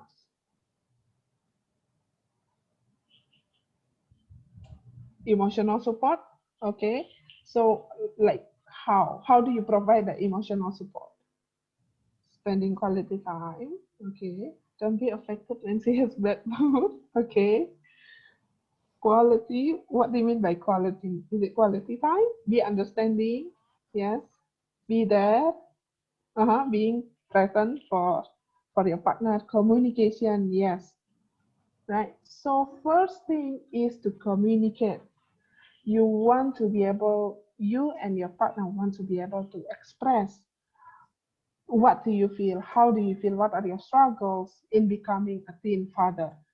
And I try to understand also that it is as difficult for your partner. So how do you support each other? And the second is sensitivity. Understand her physical and emotional needs. I think someone mentioned about the mood changes.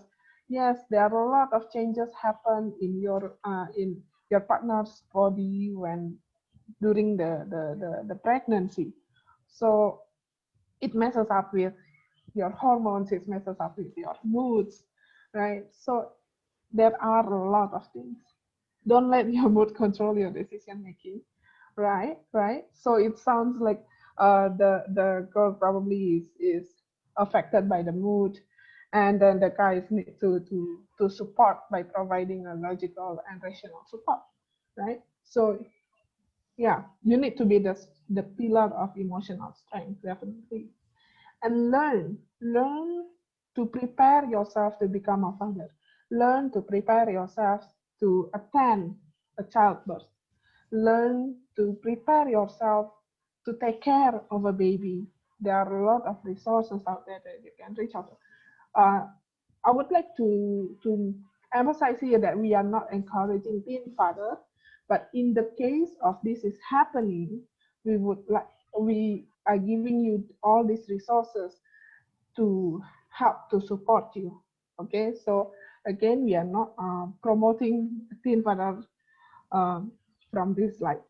And then, okay, next point is about planning your financial needs. Family has a lot of financial needs. I think you mentioned about, I think we know about the diapers, milk, and then hospital, it's all costly and it's all lots of money, not to mention the education for the future.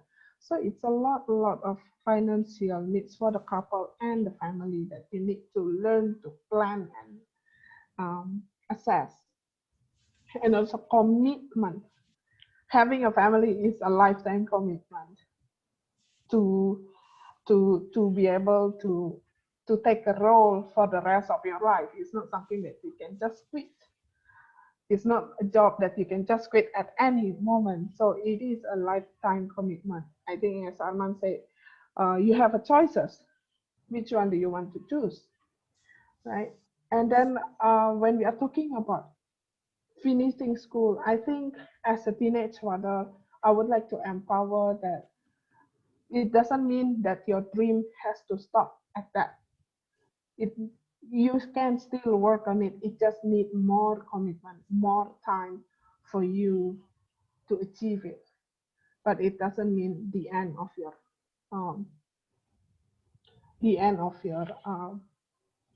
your dream. Yeah. So I think avoiding your responsibility as a father may lead to legal complications. There are legal complications if you are not being responsible. So I think Miss Nora will later on touch on it in more detail about it. Yeah. So next, please. I think because of time, why don't I get Miss Nora to touch on the law a little bit first? Okay. All right.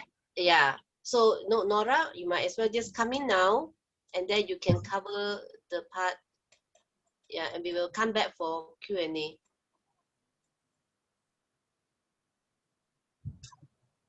Hi guys. Hi everyone. I'm glad to see you're all still paying great attention to this. Not many dropouts. Okay. I'm a lawyer by profession. I deal in a variety of areas. So community service and what's happening with teenagers and the young people in our community is very important to me. So what I'd like to do in the next few minutes is actually to bring you down to reality. Okay, the important thing is this: everything else, it's a choice, right? What you heard earlier, you heard whether you had a choice to have sex with a girl or not to have sex with a boy. You have a choice whether to be a good teen father or to be a good teen mother. You know, you may even decide to keep the baby or maybe do a secret abortion.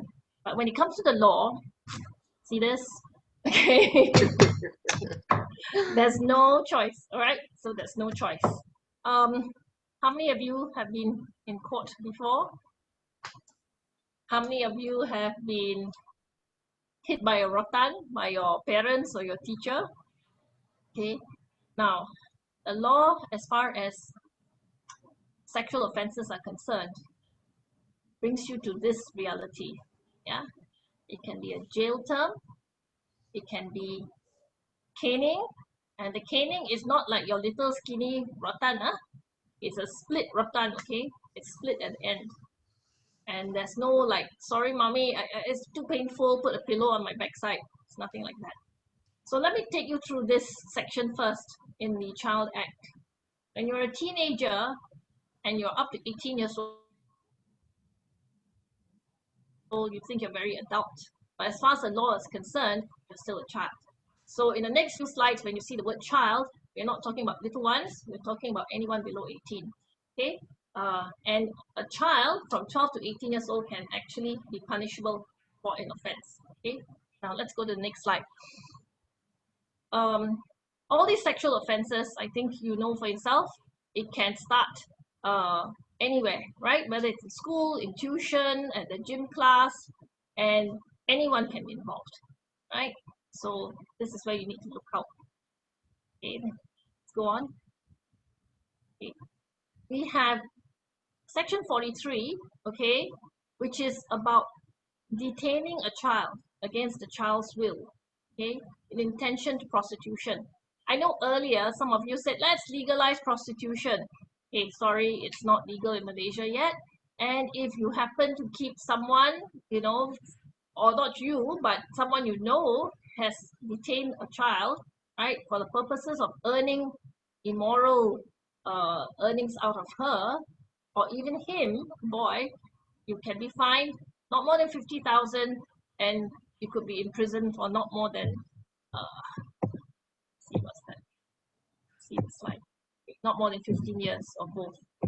Now the other part is about caring for a child. I think you've heard of stories where the kindergarten, you know, teacher or the caretaker has abused the child, right? So this is also punishable.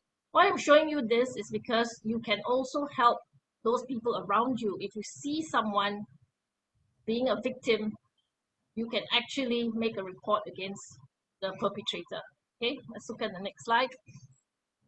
Now, this is a interesting area, you know, child grooming. Child grooming is actually a sexual offense. Okay, this is under our new act that was recently passed. And I think many of you would have looked at Google and you would have known that these things happen. You look at the examples on the left side, that is what the law says. But I think I just want to share with you one story about this girl in Singapore. She was 13 years old and she actually met this couple in playing a game called Minecraft. Okay, I saw someone in the chat group earlier saying that, hey, play with your kid Minecraft, you know. So, okay, bear in mind, Minecraft, you can also meet groomers, right? So what happened was these two groomers basically made friends with her and she thought that they were okay, and they even showed her videos. Okay, so one of the videos that was shown was an elderly lady. It says, oh, my legs can't walk, but this is what I do for pastime. And later on they said, let's go to a private chat room. A private chat room, you need to give your personal details. So she gave her personal details, where she schooled, who she was, blah blah blah. And then from the private chat room, they actually went to another room. This term might be familiar to you. Have you heard of Discord? Have you heard of Discord? So they went into Discord, and how it starts is it starts very pleasant, very charming, very kind, and subsequently becomes more and more sinister. They actually tell you that, look, I've got someone keeping an eye out on you. So child grooming is an offense and it's also punishable. So let's look at the next slide.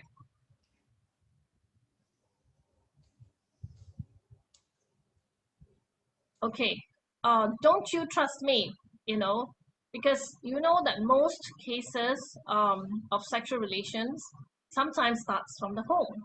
And we have a special section here just to pin this person down, the person who's in a relationship of trust.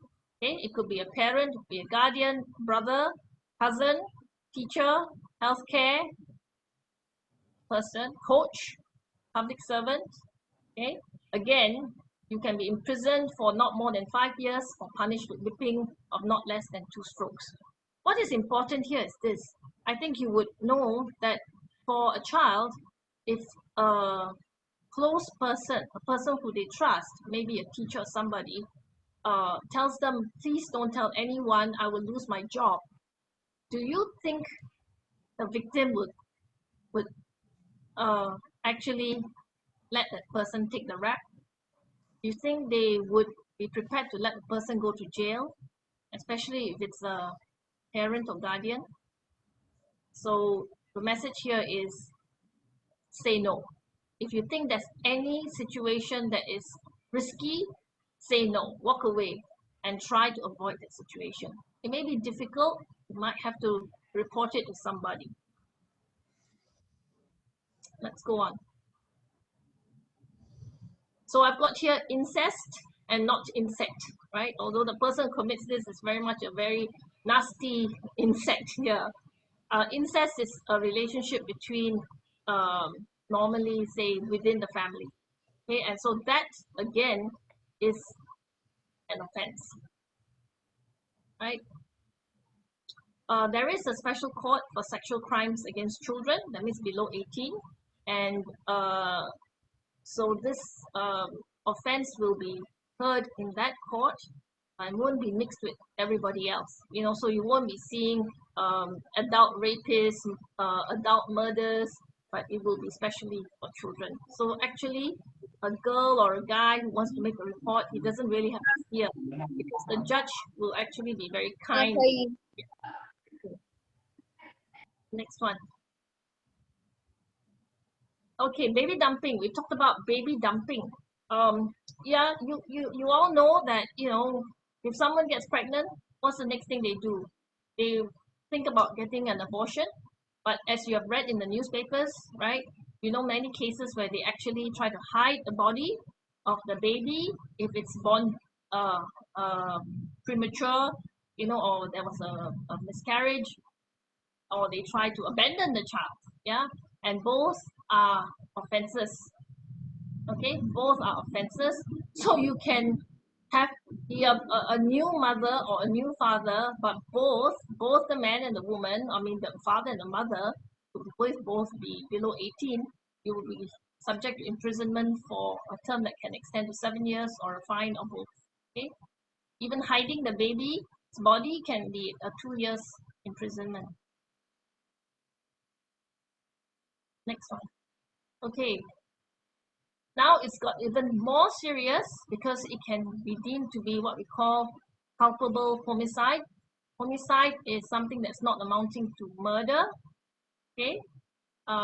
Because you act, the person that is dealing with the baby may have left the baby out in the cold, right? Wrapped in a sarong, put somewhere near a hospital or near a church or mosque or whatever. Yeah, but then that's still causing the death of the baby. Yeah, you see the act, causing death by doing an act with intention of causing bodily injury likely to cause death. Yeah, there have been cases where some new mothers leave the baby in the toilet. Okay, so the story doesn't end with the baby being born, Okay, the next one. All right, infanticide. This is not a defense.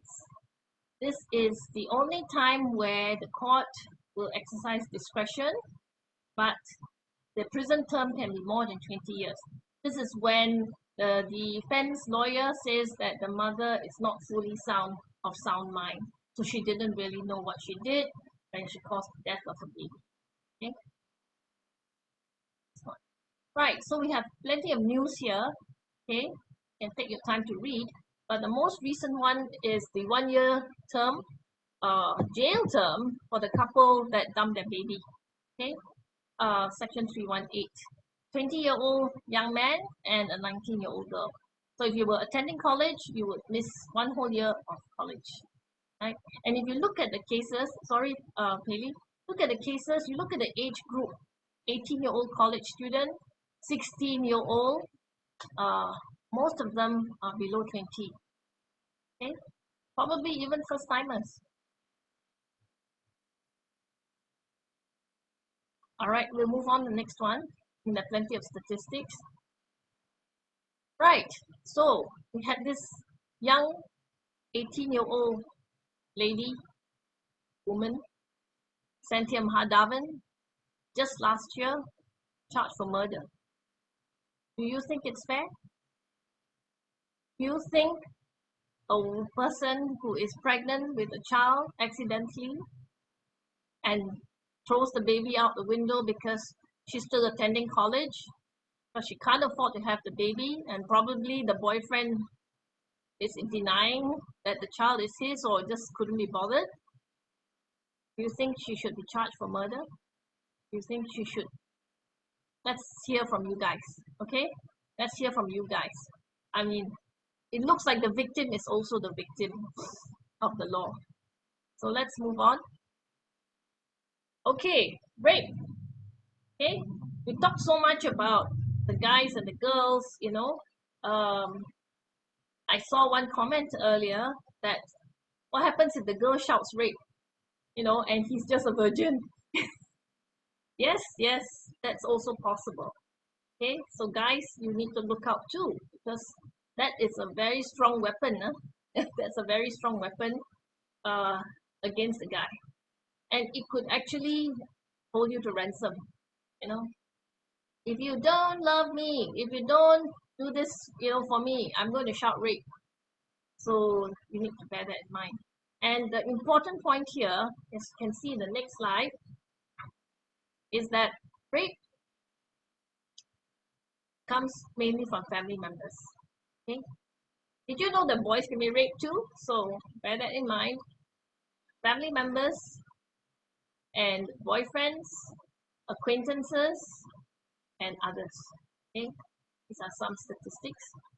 And we have section 376, where your crime of rape is punished with imprisonment that can extend to 20 years. And also possibly 15. Okay? So, Paley, one more point just there. So below 16, there is no such defense as consent. You can't say, the girl consented, we've been dating for 2 years already since she was 14 years old. No, sorry, it's straight. Statutory rape means you are done for. Okay, so I just want to highlight that. I also want to highlight that, you know, when a girl or a lady is an unmarried woman, mother, the child is basically illegitimate. Okay, so in the olden days or even today, you will call the baby a bastard. So bear that in mind. You want a child to grow up as a bastard, so this is the outcome. Okay, this is the outcome, because the unmarried mother puts her name on the birth certificate. There is no way there is a name of a father, because they are not married. And on the other hand, the girl can actually make a claim in court for maintenance and support for the child. So it works both ways. Okay, so I will end there so that we can carry on with Q&A. Thank you, Paley. Right. Thanks, Nora and Irene and Yifti, as well as Dr. Indrani. Now, for closing, I know we are running out of time. Just give me another 2 or 3 minutes. This is really our message. Yeah. If you can really, with make responsible choices if you can. Yeah, now that we know the repercussion, you know, the benefits or even the disadvantages of being pregnant while you are teenagers, when you can't even support yourself. Yeah, there's a lot of things that you really want to think about before you make any big decisions. Yeah, so avoid teen pregnancy for a better future. Now I'm going to pass this time back to the MC to officially close it, because we want to respect your time, but we are going to stay back for question and answer. I know there are certain things that we may not have answered you. If you are able to stay back, we are going to be around to answer your question. MC, back to you. Thank you, Doctor. So like what Doctor said, if you have any questions, please stay back after the official closings of this talk. So once again, I would like to formally thank Dr. Yo and her team for the talk. I hope everyone walked away from this webinar learning a lot more than they normally would. So please remember, if you're a Utah student, please sign out the Utah sign up form. And also, please fill in the feedback form, because your feedback is very valuable to them. So thank you everyone for joining us, and have a good night. If you have any questions, yeah, can everyone turn on their videos for photo, please? Let's have a group photo. Yeah, we are going to take a few snaps. You all keep smiling because there's like so many of us here. This is like history making. Yeah. And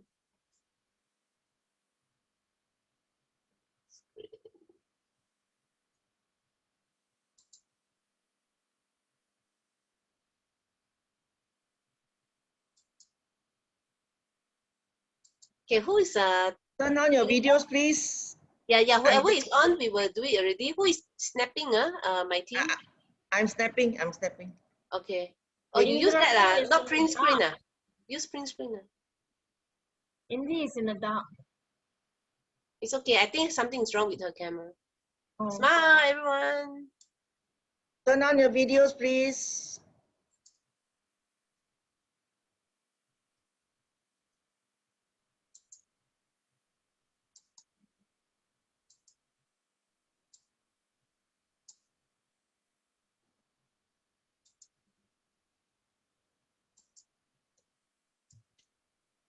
Is it okay?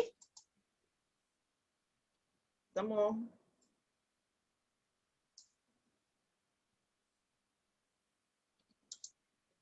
You all guys look so lovely. You all should have on your camera from the beginning. Okay, okay, done. All right, thank you so much. Yeah. Now the feedback form, you got to scroll up the chat. Otherwise, Sim, can you just print, cut and paste again to the latest chat? It's already there. Yeah, I put many times already. Okay. All right. Now officially, we have ended here. But those who wants to stay back for Q&A, feel free to just stay back. Or if you want to come to the mic right now.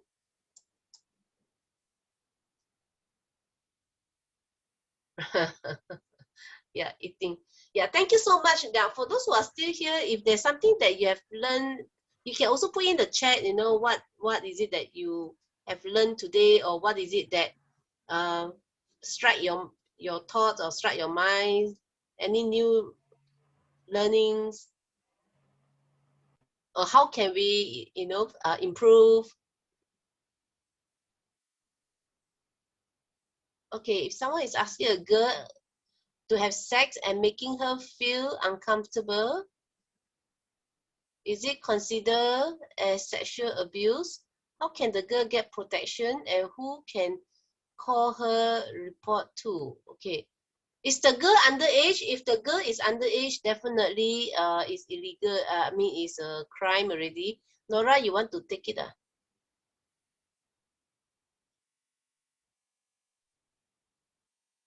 Are you muted, Nora? Yeah, which question was that? Okay, if someone is asking a girl to have sex and making her feel uncomfortable, is it considered a sexual abuse? How can the girl get protection, and who can her report to? Who can she report to? If girl is feeling uncomfortable, I think it's for the girl to say no, right, and walk away. Yeah, so if let's say there's a rape, if let's say she doesn't agree and you force it or you force your way through, that is a rape already. If she's Yes, so she underage. has to make a police report.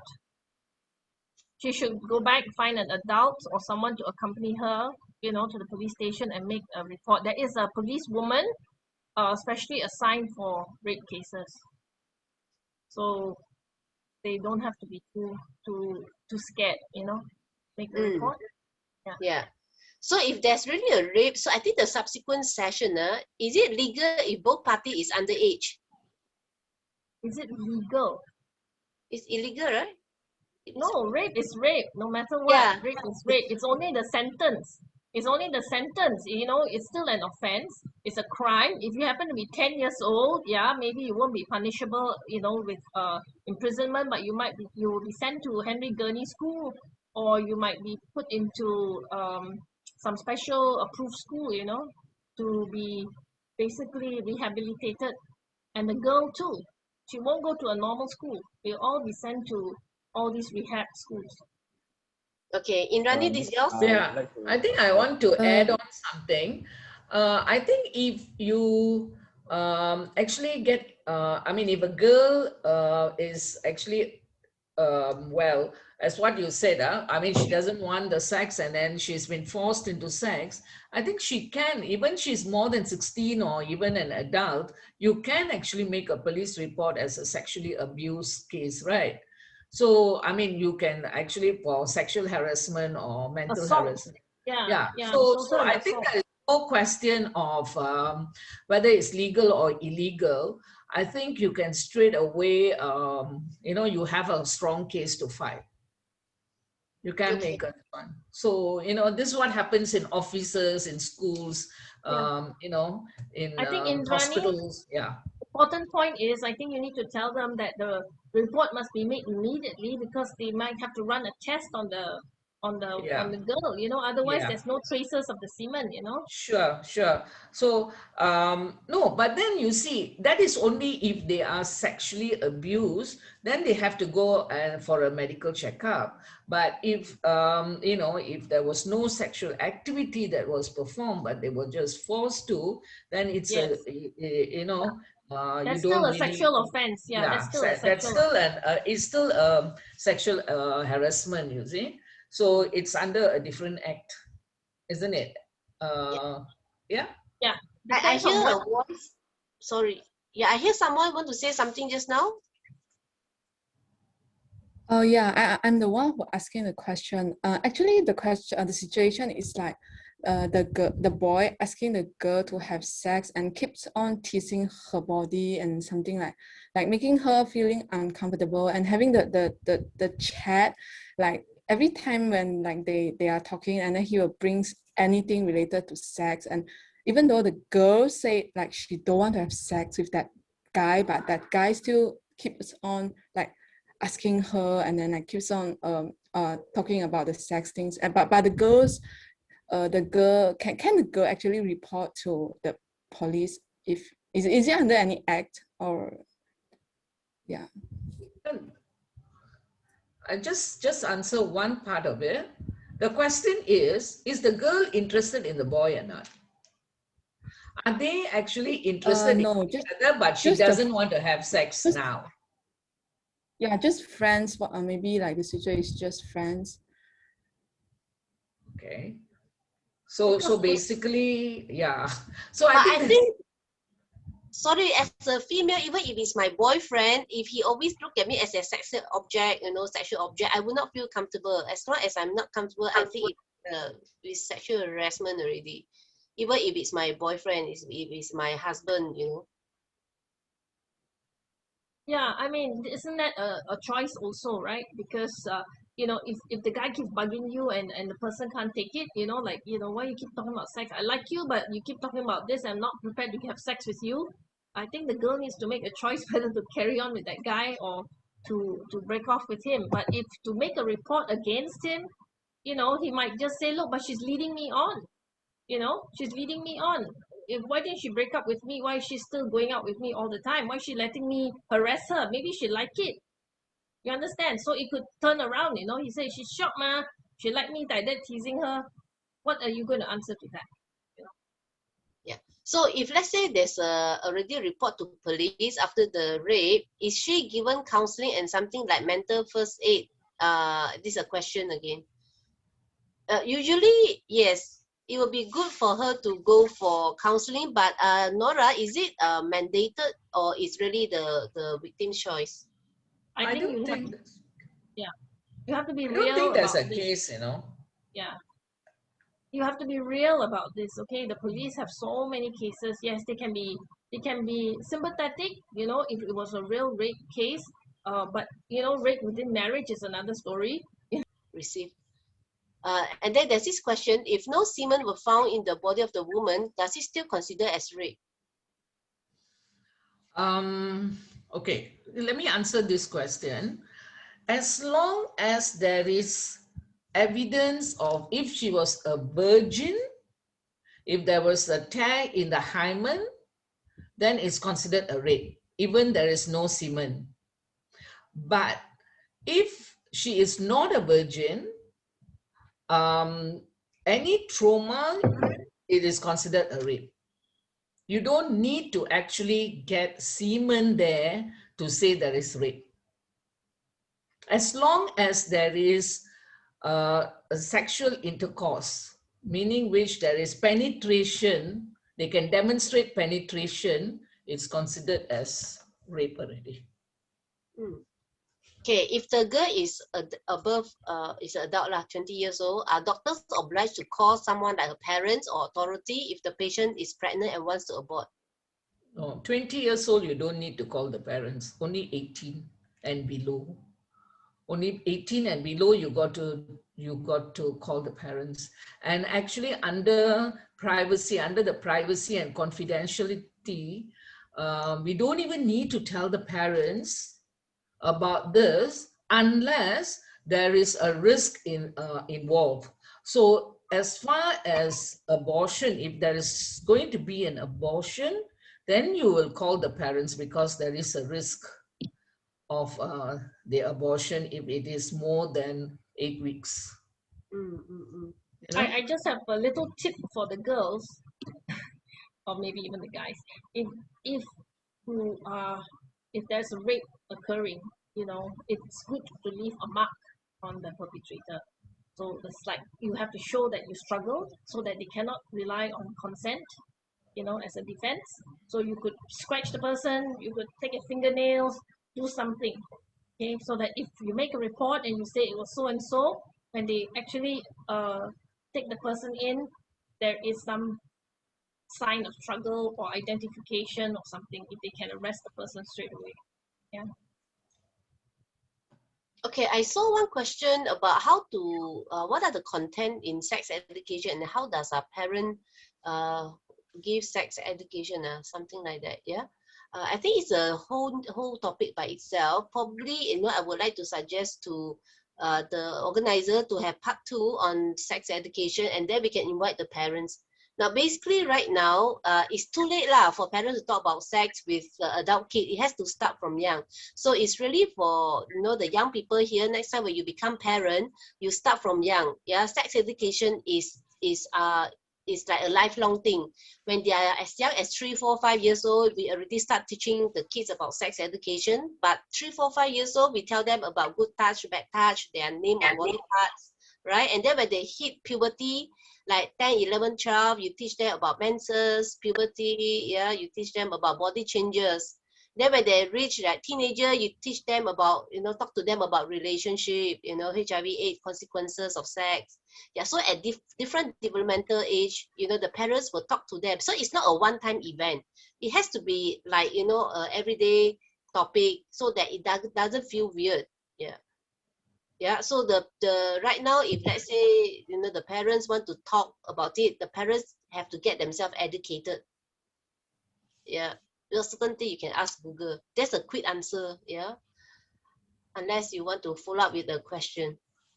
Anyone else saw anything? Any other question that is pressing, or anyone that is still remaining? You want to ask question? You come to the mic, and we will take another 1 or 2 more. Hello? Is my mic working? Yeah, I can hear you. I wanted to ask a question. Is it true that stalking and harassing doesn't count as an offense until rape has actually happened?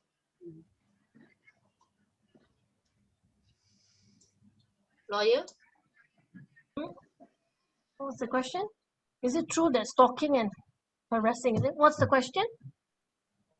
Is it true that stalking and harassing doesn't count as an offense until rape has already happened? No. It's totally different categories, yeah? Rape is rape. Stalking, you don't put under the category of rape, and harassing is not under the category of rape. So you have harassing, depending what sort of harassing, it could be causing a nuisance. Nuisance is also another section under the penal code. Stalking, depending what's the intention of the party. Is it intention to kill, intention to rape? You know, so these things are under a different section of the penal code. So these are also offenses, yeah, which can be reported. Okay, thank you. I see a question actually on Plan B pill. Knowing it exists. Actually, we were supposed to cover this, but in the interest of time, we missed it. But then there is a question here. Okay, this Plan B pill, yes, it is available. And I actually found out that it's even available over Lazada, you know, and the price ranges from 60 ringgit to 200 ringgit. Now, taking this one pill, actually, it's a myth, you know. If you only take it on the day of ovulation, that this pill will work. So meaning which, it actually prevents the ovulation. That means it prevents you from ovulating. So there is no egg for the sperm to fertilize. So if you go and take this tablet after 72 hours, it is not going to make any difference. Okay? Or if you had sex, say just after your period, you had sex, you're not even going to become pregnant. But you are so scared because you don't know the physiology, you go and buy, you spend 200 ringgit to buy the tablet and take. It still doesn't make any difference. So this early morning pill or Plan B pill actually only prevents ovulation at mid-cycle. It does not prevent implantation, or, you know, it doesn't do anything else to the pregnancy. So just to explain this part of it. So no ovulation means there is no fertilization. No fertilization means there is no pregnancy, no implantation. I'm just looking at some of the questions actually. Yeah, that's right. That was specifically for you. Yeah. Nora, you just now you said the victim should leave some mark on the rapist's body. What if the rapist asks the victim to comply?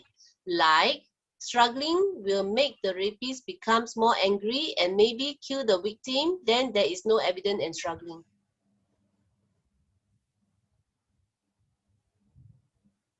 Muted.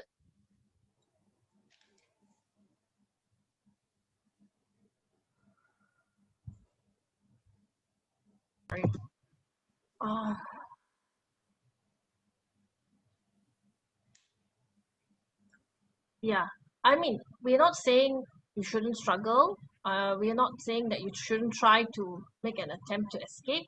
I think the victim has to look at the situation. If your life is in danger, you need to make a decision at that point in time. I mean, what I suggested was actually leaving some form of mark, you know. It doesn't mean you struggle, you know, it's like nail mark, something.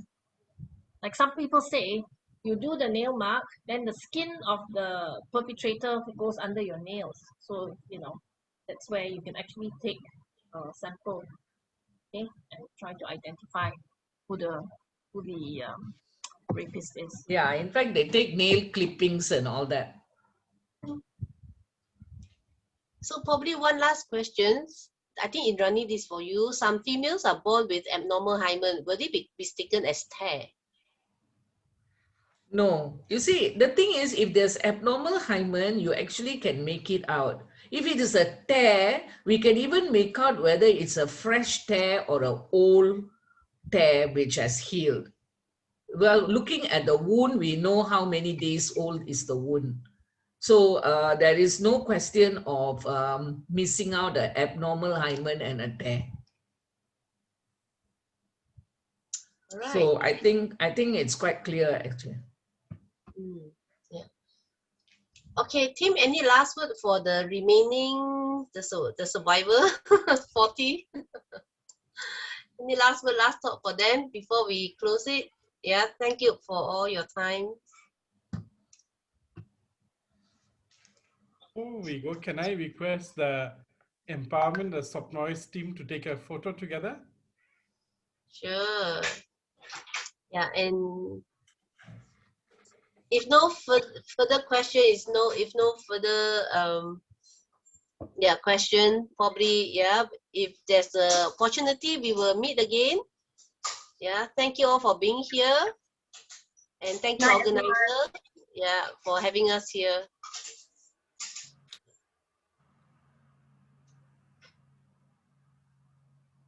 Good night, everybody. Stay safe. Stay